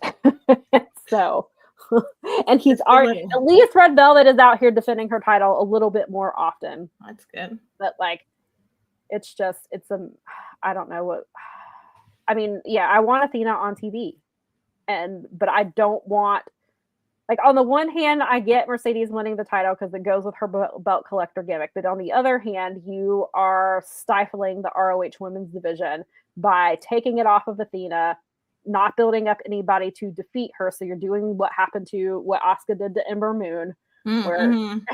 And then, so you're doing that here. And then Mercedes is going to have that title, but are you going to book Mercedes on Honor Club? Probably not. Not very often. So she's going to have to start defending that title on TV. And so there's so many different routes. Yes, there's so many different routes that they could take, and the time branches are ever evident. Yeah, string theory. Yes, and then Maria, He said Athena needs to lose the ROH championship to Mercedes instead of time with Tony and Mercedes for all the belts. She doesn't need to win all the belts, but it's one hell of a story. Agreed. But then again, that hurts the ROH women's division if you are not going to have a champion who is down there. Because we've seen what happens. You don't have Jericho defending his title in ROH. God. You don't have, when the Kingdom were tag team champions, they were on Collision more than they were on ROH. So that was a big problem. You don't have Dustin defending his trios championship down there. You've got Lee Moriarty does defend it a little bit, but not that often. So I mean, it's the whole picture thing, not just Athena, but I get the argument of having Mercedes be a belt. Like if she's going to be a true belt collector, you have to take the ROH championship because she's not going to have the world championship too. But then you're going to potentially screw over the entire ROH women's division for Mercedes, which is not going to bring any goodwill in the women's division in ROH. If she's building up the AEW, maybe perhaps they do belt Mercedes with the ROH title and then she starts doing some of the same stuff that she's done on the AEW roster. Maybe she starts building up some of the ROH women, which would be ideal, but I don't know what they're going to do with her. They're paying her an awful lot of money to use her, though, in that situation. Fair. I'm not saying it's not a good idea because maybe it would help sell ROH to somebody more. Yeah. If Mercedes, that might sell because, like you said, Jericho's not selling it, so maybe it is Mercedes. We put this ROH title on Mercedes and get it a TV deal. That certainly, but she has to build up the women. They've got to use her to help build up the women's division. Then, if they're going to do that, they can't just put that belt on Mercedes and then she never defends it, or she only defends it against other AEW talent, which was what was happening with the other ROH titles. Mm-hmm. Only AEW people were doing it, so. I don't know. I'm glad that this is not my decision to make because there's just so many factors to consider here. But regardless of when we get Athena versus Mercedes, it's going to be incredible. But now I'm thinking it's not going to be a one-off series. I think they're going to build it and do at least a minimum of 3. Maybe they do 5 because we've got Hangman and Swerve have gotten 4. So we've got Omega Okada 4. Mm-hmm. Omega Okada 5 is most likely happening at All In. Brad said it seems like they're giving Billy the Billy story to Diamante, and she's the one that turns on Athena and beats her while Billy moves up. Yeah, from where they're booking things now, Brad, I would agree with you. That appears to be what they're doing. That's why I was saying a second ago that could be what they do is Diamante eventually turns on Athena and beats her. And they have her beat her instead, which I would not be mad at Diamante being the ROH women's champion. Diamante is great, and they need to do something with her. So I would not be mad, especially because they if they were going to do it with Billy, they should have already done it. Yeah. You could kind of go back and do it again, but that's not what they seem to be doing. And she is heavily involved in this thing. But if they're going and moving up, they could still do it. They could just do it on AEW television or at a pay-per-view later on because she could still have beef about not having her chance at it. Right. Billy that's true too. Yeah. It just gives you another option longer down the road where she continues to do the same stuff because a lot of people haven't been exposed to ROH and don't have any cognizance of that storyline. Mm-hmm. They're just being introduced to Billy fundamentally. And so, some of us know that she's Athena's minion, even though we don't watch ROH, but some of us don't. Yeah. They just don't have any. They know ROH is a thing, and that's about where it is. Yeah, and they did I'm glad they did the nice little package that they did prior to her match on Wednesday to kind of reintroduce her to the crowd because it's been a while since she'd been on AEW television. So well, and I like that Mercedes even cut a promo on her to try and get her over. Right. Like they really were making something. They're doing something with Billy, whether it's short term or long term. They're using her as the go-between, so they're trying to put her in a position of doing something, I would think. Right. Yeah. Why would you use her in that capacity otherwise? Right. Fernando, this was also a theory that I had a few months ago was I would have. That'd be great. That was who I would, if you're not, personally, I would have Emmy Soccer just because I love her and I want a title on her. But she's very busy. She was doing some wrestling in India recently, and now she's back doing Chaco Pro stuff. But I would love to see Queen Aminata. I think she'd be a great representative for the women's division for there. Brad said, I just need to say how happy I was to see the reactions for Billy and Speedball this week. I was worried fans wouldn't get behind both of them, but they were hot for both of the AEW newcomers. Brad, you're right. I figured Speedball would get a lot of, just because I just, knowing what I know, I was like, I think the fans are going to dig him, but I'm really glad that they gave that reception to Billy too. I think that was a good show to have Billy on. That crowd was really receptive to her, and she killed it. And so she got that. She deserved the reaction she got. And I think that that's going to probably bode well for her maybe sticking around in AEW more because of the reaction that she got. And because now people are going to want to see Billy again. Well, it builds her confidence. It's great for her, like, in terms of like people being aware of her.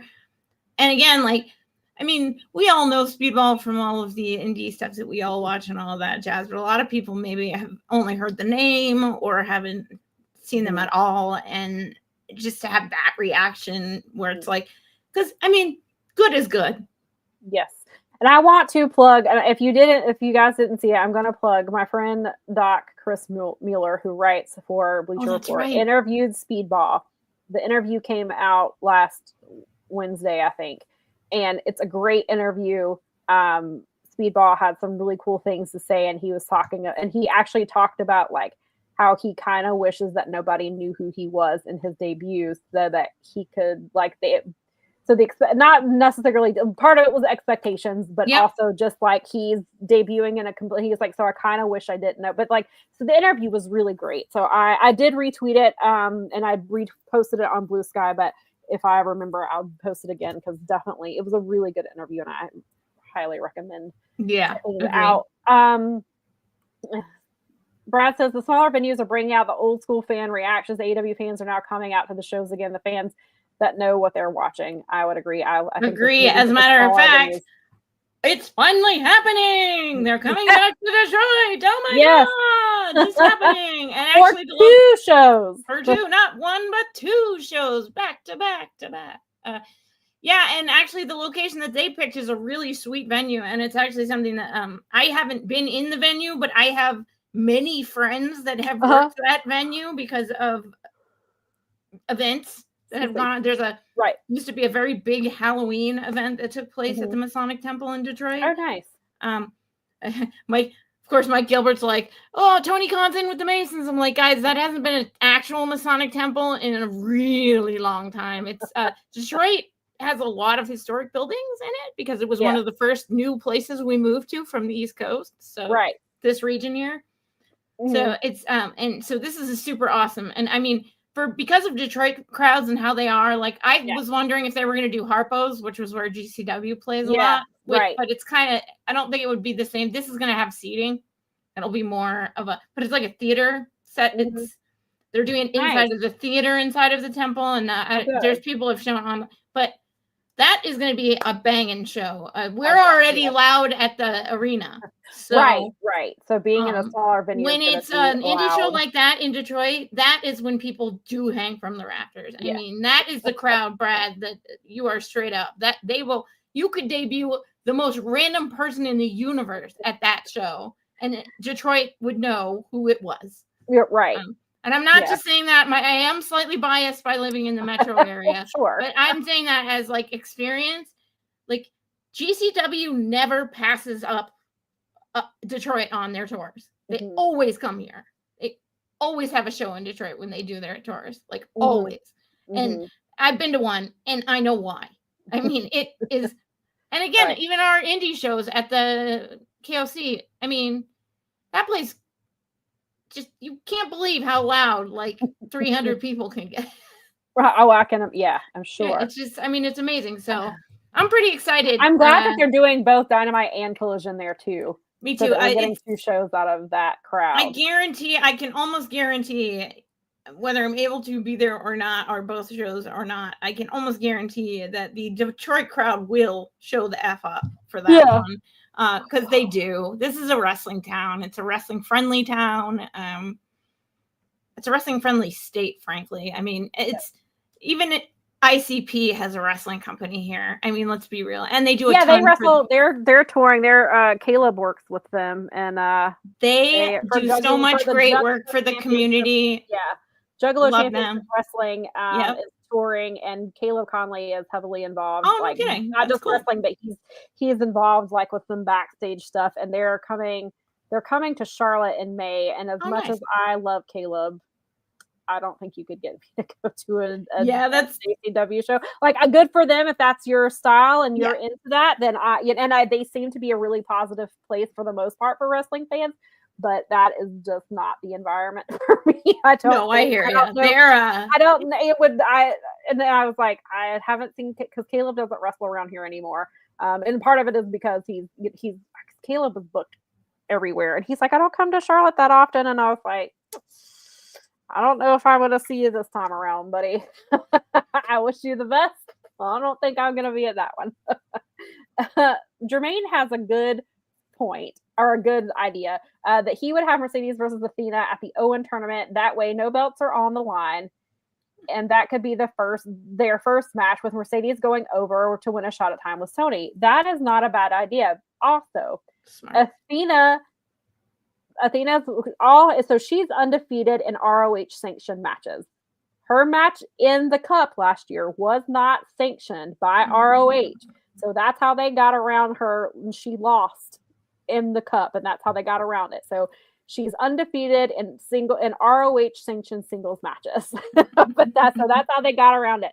So having her go back again, and even if she loses, like, that would be something that they could play back on too, is because now she's been in the Cup twice and has lost both times. Like, that's something that they could add to her story. Fernando said, I'm not a Cena fan, just curious what grade you give that heel turn explanation promo. Oh, it sucked. Keela and I talked about it on the wrap this week. We were not fans of it, especially from somebody who was as good of a talker as John Cena. It came off as very whiny. It went on and on and on. It was like 7 minutes too long. He didn't explain why he's with The Rock. He just said he was in a toxic relationship with the fans. He was breaking up with him. And Cody came out there. Cody got right to the point and said, "You're a whiny bitch. I don't want to face this version at WrestleMania. I want the other Cena. Don't bother showing up if you're coming as this guy," basically.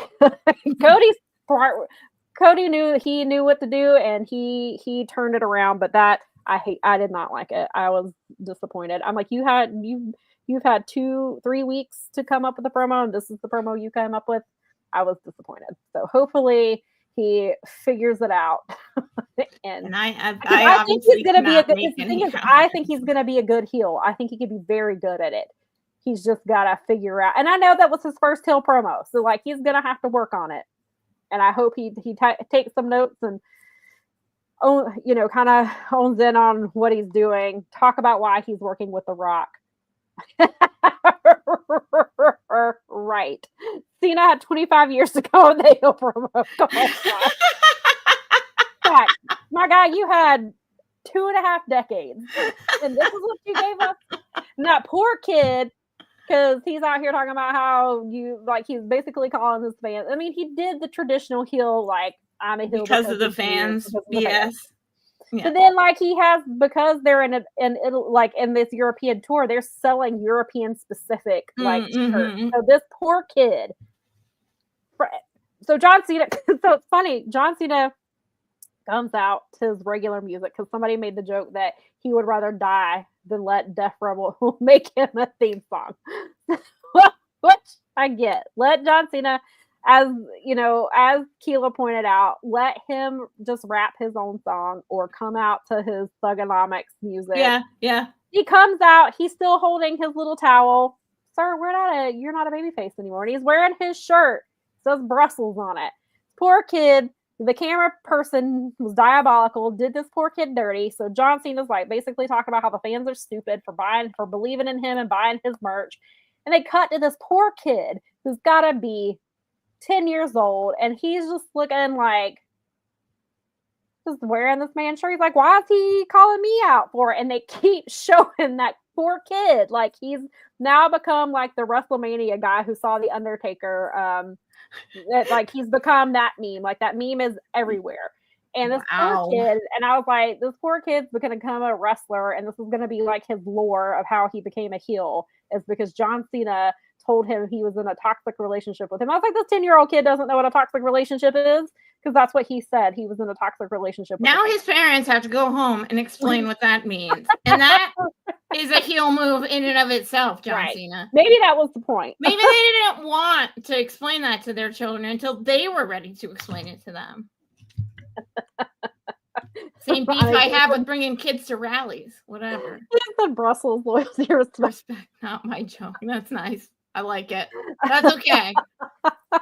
Jokes are meant for everyone. Just so he's supposed to be on the show on Monday, so maybe he'll have got it together. Maybe he'll.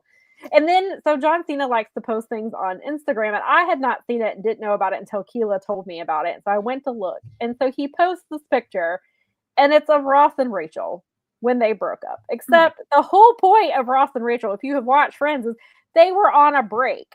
So Keela is like, is he telegraphing this whole thing? Is that he's on a break from the fans and he's eventually going to turn back into a baby face? Because he was like, she's like, that's basically what that picture is saying to me, is that you're already telegraphing when you're going to turn back into a baby face. So I don't know. I didn't like the promo. I thought it sucked, and I hope he does better. I still have faith in Hill John Cena. I think he can make it work. But that promo was not it. And yeah, it was the half an hour segment, and it sucked. And I'm glad I at least got paid to watch it, Brad. Ouch. That's a long promo. It was long. That's right. He said Cena never called me by the wrong name at the altar. That is true. Wow. So, also a Friends reference. And a reference to that whole story. That's amazing. But yeah, so that were my thoughts on that.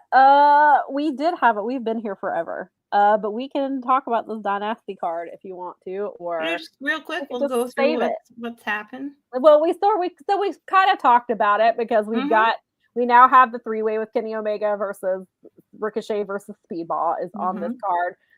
Tony versus Megan Bayne is now on this card. Potentially Mercedes versus Athena is on this card.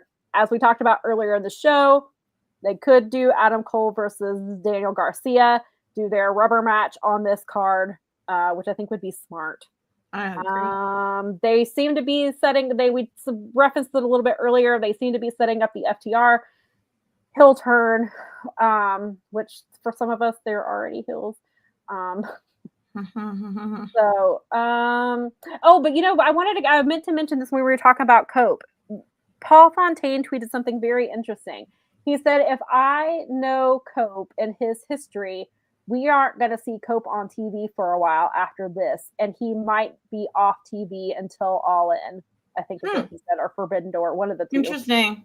So that is an interesting theory, because somebody had the theory, which I don't think is necessary. I think could potentially be what they're doing, that the patriarchy turns on Christian, FTR turns on Cope. Cope and Christian find their way back to each other, and they have a match against FTR. Certainly a possibility. Not a. It's pretty fantasy booky to me, but that's okay. I mean, maybe. I think we do eventually get a Cope and Christian tag run, whether that's with titles or not. Is it this soon? I don't know. But they're also not getting any younger, so they may have to. Well, we saw what happened with the Hardys. They were supposed to be champion, and then unfortunately, Jeff Hardy's demons got the better of him. And then he was gone.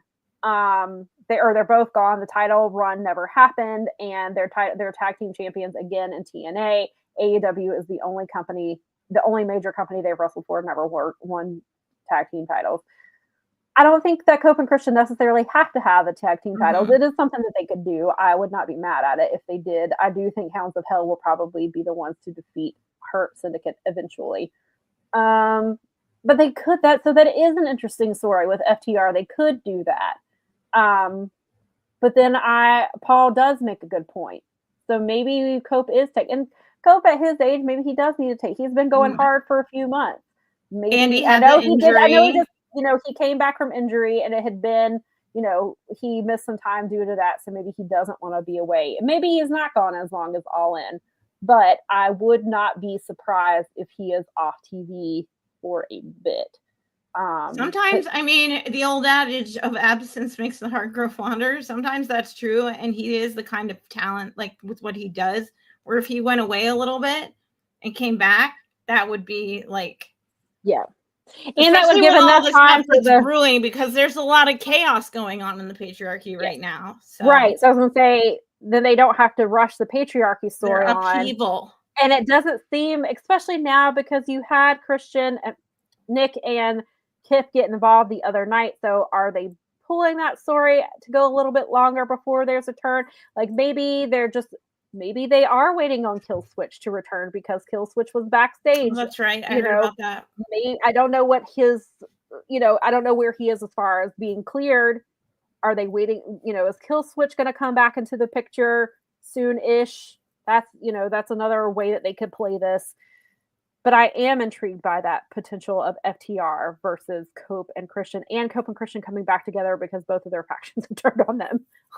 Definitely good. But so that's interesting. But the Dynasty card so far is building up pretty well. And if Toni Storm is going to keep being Timeless Toni, I need her to start calling it Dynasty too.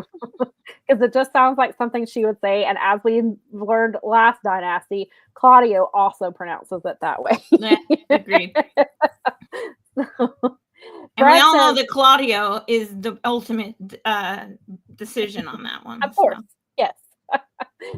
Brad says, I hate the narrative that DG's TNT run has been bad. I do too, because I don't think so. These people aren't watching the show because he had 6 or 7 defenses he's been in the story with Adam Cole and STP for a couple of months. And I think the argument for some of that was because they kept putting him in trios matches with 2.0 and things like that. But overall, I think Daniel's been an excellent champion, and I don't get that narrative either. And I think that you're right, Brad, that these people aren't watching. I genuinely love this. Is the version of Daniel Garcia I want to see. It's what I wanted to see when he was doing it in the first place. It took a dive when the Jericho Vortex. Fortunately, he got out of that, and now he's back to being where I really like. He's wrestling again. Yes. So I mean, I guess that's your opinion, man. Like, you can have your wrong opinion. You're entitled to your wrong opinion. I Make Beat says if Cope and Christian team up, they got to keep Christian Hill. He's the most over heel in wrestling. I love Hill Christian. Hill Christian's great. I would be okay with that. But then if you do that, then you can't do them against Hill FTR, maybe. But I Make Beat said trios or not, he's a champion who gets TV time and is booked well. People are just ignorant. Agree. And he's further in the story because the story has been playing out with Undisputed Kingdom 2.0. It brought Ange back, and Ange is injured now. I think that's why he's not been on TV. I think he got injured again. And then, or not again, he was off TV for paternity leave. I'm not responsible for your inability to watch wrestling correctly. And then you've got the STP that they're making bigger now.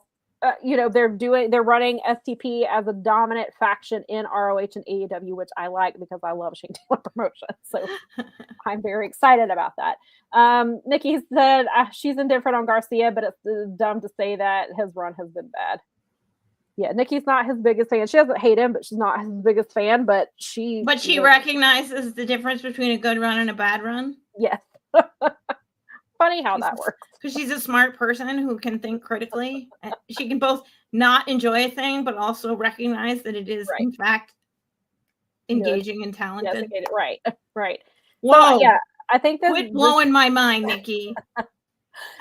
I just remembered something, and I saw somebody on Blue Sky who I don't follow. It just popped up in my timeline because I think the universe was like, hey, you need to see this. They suggested Queen Aminata turning Hill and Prince Nana managing her. And I was like, whoa. I would not be mad at that. Interesting. I was like, I like that idea. That is something that is very interesting. Well, that's true. I like that. I was like, So maybe the universe was just like, hey, this person had an interesting idea. You should see this, even though you don't. Interesting. That is interesting. That's considerable. Mm-hmm. I would be. That's yes. I'm into that. Yes, New Day does rock. They do rock. Them. They're one of my.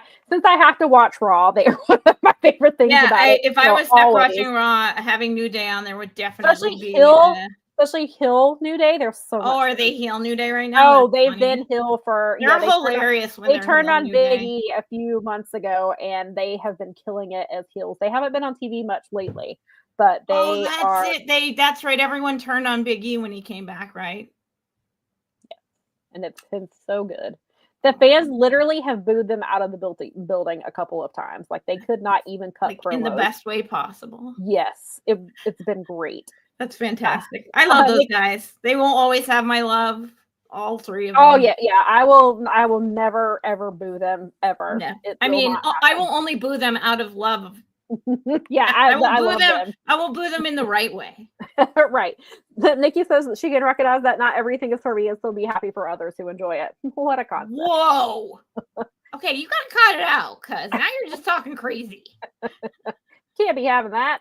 I Make Beat says they need the big story back up though. New Day were getting nuclear crowd reaction, even getting their families involved and debating them on live TV. Yeah, I don't know what the decision was behind that. Brad says, a reminder before the show, if you have Trailer Plus, tune in to the tonight for the SFW show. They're running a benefit for Bay card featuring talent. Yes, I've seen that card. I didn't realize it was tonight, and also that it was on TNA Plus, because now I'm gonna have to watch it because I love Chris Bay. That's for Chris Bay, so that's great. I love him. Fantastic. And that FSW was, I believe, I know it's in Vegas, but if I remember correctly, that was his promotion. Like that was his home promotion for a really long time. Thank you, I Brad. believe. And he said it starts at 8 p.m. Eastern. So yes, thank you for that, because Chris Bay is incredible, and I'm glad that he is getting all of this love and support. Because me too. I haven't had a chance to watch his interview. I'm not thrilled with the person that he did the interview with, but I heard it's incredible. I heard it's like an hour and a half. And so they were like, it's good, but just make sure that you have time to like soak it all in. Is it on one of the Doofus networks? It's Chris Vanzilla. It did it, and he is the person who has interviewed. He's interviewed questionable people and then not pushed back on their statements. And so I have issues. You're with him. right. However, we do have gemstones to watch tonight. You're not wrong. But I have Collision that I have Rampage. I know. Tonight at 11 o'clock. Last night. You know what's so funny? We were going to wait. And then when you guys were like, we're not going to wait. And then we were like, why are we waiting? Because we really just don't want to. It's such a good show. If you're into that kind of thing, it's such a good show. If we might have to watch, Nikki, we might have to watch Gemstones after Rampage. We should do a special, like at the end of the Gemstones, we should do a special. Well, we had originally planned. We had originally planned to watch Gemstones before and just watch it live, right? But I assume the FSW show will still be going on. I don't know. We'll figure it out. That's okay. There's a lot to watch. Chris Bay is an important piece of the puzzle. He is very important. We love Chris Bay, and the Gemstones will always be there. Yes, this is true. So. Before we get out of here, because I know we're going long, there were 2 questions. All right. One question was about Sting. Should he be able to induct Lex Luger into the WWE Hall of Fame? From a wrestling fan standpoint, not a pissing contest between 2 companies. And I get it. WWE have been assholes. They were complete assholes when Billy Gunn and they made the piss out comments, and like I get it. So from that standpoint, I feel one way. But from the standpoint of Lex Luger, he specifically asked that DDP and Sting induct him. DDP has helped him become more mobile. Mm-hmm. He said he's not to the point yet where he can walk to the stage, but he's more mobile than he's ever been. He has, I know the story with Miss Elizabeth, there are a lot of horrible things that happen, and you can make the comment, some may make the statement that she is no longer with us because of him, which I have some thoughts, I kind of agree with that. However, he has been trying to turn his life around. I know he's having issues with his kids. It's not our place to. We're not gonna. That's his kid's place to forgive him and not forgive him, which I completely understand. Yep. So from just a fan standpoint, yes, I think Sting should induct Lex Luger. That just from keeping all the bullshit out of it, because again, WWE have been real assholes to AEW, and I get that aspect of it. But if you cut all of that out, then yes, Sting should induct Lex Luger. However, WWE have been really, really, they would not let certain talent be on TV during Sting's final match, which is stupid. So they have put themselves in this situation. If Tony Khan says no, WWE have put themselves in this situation. It will be understandable. Tony will look like a bad guy. He will look like a dick. WWE fans who already hate him that will be one more thing that they can use against him. But WWE is the reason that they're in this position to even consider saying no, because of the way that they have acted. So it sounds like it's happening, because they added an extra day for the convention for Sting. Yeah, because I think it sounded like he was going to do meet and greets and stuff. He was only going to do, but he's going to do It's WrestleCon. It's not even a WWE. I know it's not he's going to do an event not associated with WWE, and then there's the Hall of Fame induction. Inauguration. And then I believe Maria's other question was about Miss Elizabeth. Yes, Miss Elizabeth should absolutely be in the Hall of Fame. They are, when it comes to women and inducting women, they have double standards. The entire reason Chyna is not in there by herself when she absolutely should be is because of her relationship with Triple H, and Stephanie is part of this too. But his whole dumb storyline, or his dumb reason, does not stand up when his father-in-law is the person that he is. And even X-Pac has been there, and he was the other person because his story is Chyna can't be in this because she was in a porn, and if my kids Google her and they see she was in a porn, well, X-Pac was the other person in that porn. Well, what if your kids Google their grandpa? Right. That argument has aged like spoiled milk. That's the worst. That is literally the absolute worst possible argument. That's worse than saying I didn't read the lawsuit. Right. If your kids Googled their granddad, they'd find way worse shit than Chyna's porno. Oh, of course. And of course, that statement was made years ago before we knew the things that we know now. So the argument, except that we kind of knew the things that we knew then. The argument fell on its face then, but even more so now. Like, it's laughable now. Like, get out of my face with that. Miss Elizabeth should 1,000% be in there. And it's just, I think it comes down to too many men are the ones making the decisions on who goes into the Hall of Fame. And they don't want to. And doing that would mean that they had to own the fact in some way that they are part of the reason that she isn't around anymore. Right. I think that some of that is very much like it's projection. It's guilt. Is that they you can make even though they've got the dude that murdered Bruiser Brody is in the freaking WWE Hall of Fame. Jimmy Snuka is in the Hall of Fame. Jimmy Snuka's in the Hall of Fame. He's a murderer. Right. Vince helped him cover up murdering a girl. Right. Exactly. So yes, Miss Elizabeth should be in there. I think a lot of it's the men who are involved in the decision making. They will find a reason to keep women out. Because they're He-Man woman haters. And I know Michelle McCool is going in, but you could also make the argument that she is going in because of her spouse is politicking. That's what I'm saying. It's practically nepotism. Right. I mean, that's not to say that the spot isn't deserved, but I think that's I'm not saying that Michelle McCool hasn't made a significant impact, but so have the other people we're talking about here. Yeah, exactly. Enough said. Yes, and I make beat said either way, it doesn't bode well for Tony, but that's business.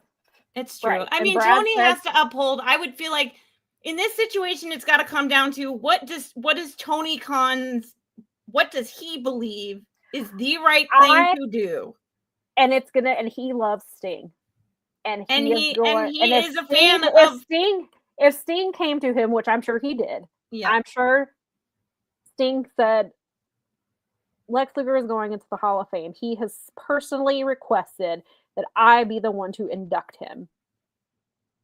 I have my own issues with WWE, but Lex Luger's friendship means more to me than that.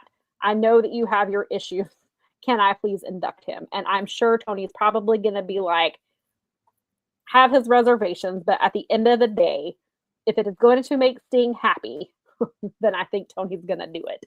If it was anybody else but Sting, he may be more inclined to say no. Yeah, the only other person I would think he would not say no to is like Bryan Danielson. Right. And so those are about the only two people in the whole universe, and maybe Moxley, but Moxley is, I think, that part of Moxley's life is over forever. Yeah.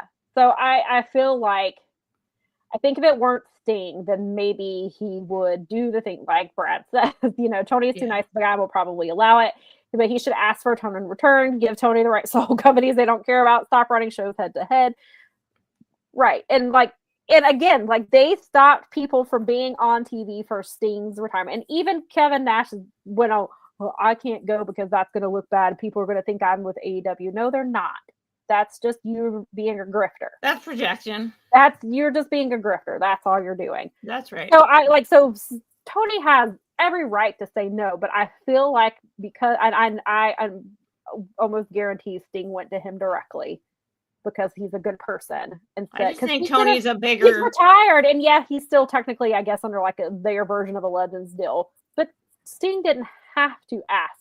And of course, we don't know that for sure, but I assume Sting probably went to Tony directly. He seems like the kind of professional that would conduct his business properly, and that's the way to go about it. Right. And Sting probably went to Tony and said, "I know this is not ideal, but it would really mean a lot to me if I could induct my friend into the Hall of Fame, especially because he personally requested for me to do this. May I, can I do this?" And so I think it's going to happen. And I think it's more or less because Tony wants to make Sting happy, which who doesn't want to make Sting happy? So, and Maria says the only loser out of this dumb drama would be poor Lex Luger. Yeah. And they're all old. Like, really, I mean, do you really want to be the same as them? Like the stuff that they denied AEW, and I get it. And I'm not saying that Tony should not fight back. No, I totally agree. I get it. But I think you should. I think you are going to pick your battles. And again, if this was anybody other than Sting, it's a great way to put it. I think if it was anybody but Sting, this was probably a battle they would fight. But because it's Sting, I think this is the one time where Tony would be like, "You know what? I'll let you do it, but that's it. You're not doing anything else with them. No signings with WWE, nothing else. You can go, induct Lex Luger and leave. That's it." And I feel like that maybe that's how they're handling it, but I guess we'll know soon enough. But I just wanted to make sure I got those questions in. Yeah, but, definitely. Thank you for being here with us. We've kept you for a really long time. It's not even a pre-show. Seriously. Lots, and we ended up with a very long WWE conversation that we didn't know we were going to have, and actually two of them because we talked about John Cena too. But that's okay. We like to engage with you guys, and if you're asking us questions, we like to answer them. So it's okay, and I do my best. Obviously, don't watch some of that stuff. So I'm busy with my Noah and my New Japan and. I gotta figure that out. So so we'll of course we'll have a regular show next week, and then it's time for the Dynasty preview because that's right. We got that Sunday. Coming up soon, and then we will also and then Mel will play Elias for Sam this year's WrestleMania because I think this might be an unprecedented year for Sam's watching, considering what she has to cover. Yes, for sure. So you might beat your records. I'm gonna have to go collect your records from previous years. Yeah. So if you guys are new here. Mel keeps track of all the wrestling I watch during Mania week, and she tallies the number of matches I watch and the number of hours I watch. And now it's a little bit harder because I do the number of shows, number of hours, the number of matches, and I have. And then now I have SmackDown involved in it. So so that's what I'm saying. We automatically have to tack on 3 hours. Last year I got away with it because Supercard was on at the same time, and they let me cover Supercard instead. And so, but this year Supercard's not happening till May 2nd, so now I have to watch SmackDown. So there will be 4 hours. We might have to include that. 3 hours. We have to lump that all into it. We might have to wait until after that show. I'll have to watch something on my laptop hopefully when I'm not writing. That's probably what I'm gonna have to do is watch something on my Sam laptop. needs like a while I check Pentagon it. level like control center with like 15 monitors or I something. do. You need like one You know of how those people do OTB for setups. like they do during football season where Yeah, they're that's what I'm watching saying. four Like they got different- March Madness up at the like all Right, the pubs exactly. and I stuff, and need they've that, got like but 38 TVs. That's what we need I for need that, WrestleMania. but for wrestling. But for the wrestling weekend, for During the Mania week. culture and stuff. Yes. Yeah. Got like 68 devices running. Yeah, so we will. I mean, but it's I will. I got you. We'll get you those numbers because Mel's been tracking them. They're in our notes. Part of it is that's the kind of nerd I am. I was like, holy crap, how much wrestling? The first year I was like, how much wrestling is that? So it's just. And I was like, I don't know a lot. I had to know. These are the kinds of things that occupy my mind, people. And lucky for us, Mel will take that on. I love to share these things. So we will definitely do that. But right. So yeah. Maria, I have not heard that if Soraya is retiring for good. I know she was taking time away for personal reasons. She's got a book coming out and is getting ready to do a book tour. And I will try and check out Ma for definite. I have not heard of it, but I will try and check that out. Okay. We'll put it on the list. We'll get to it someday. Yes. All right, we're going to let you go for real this time.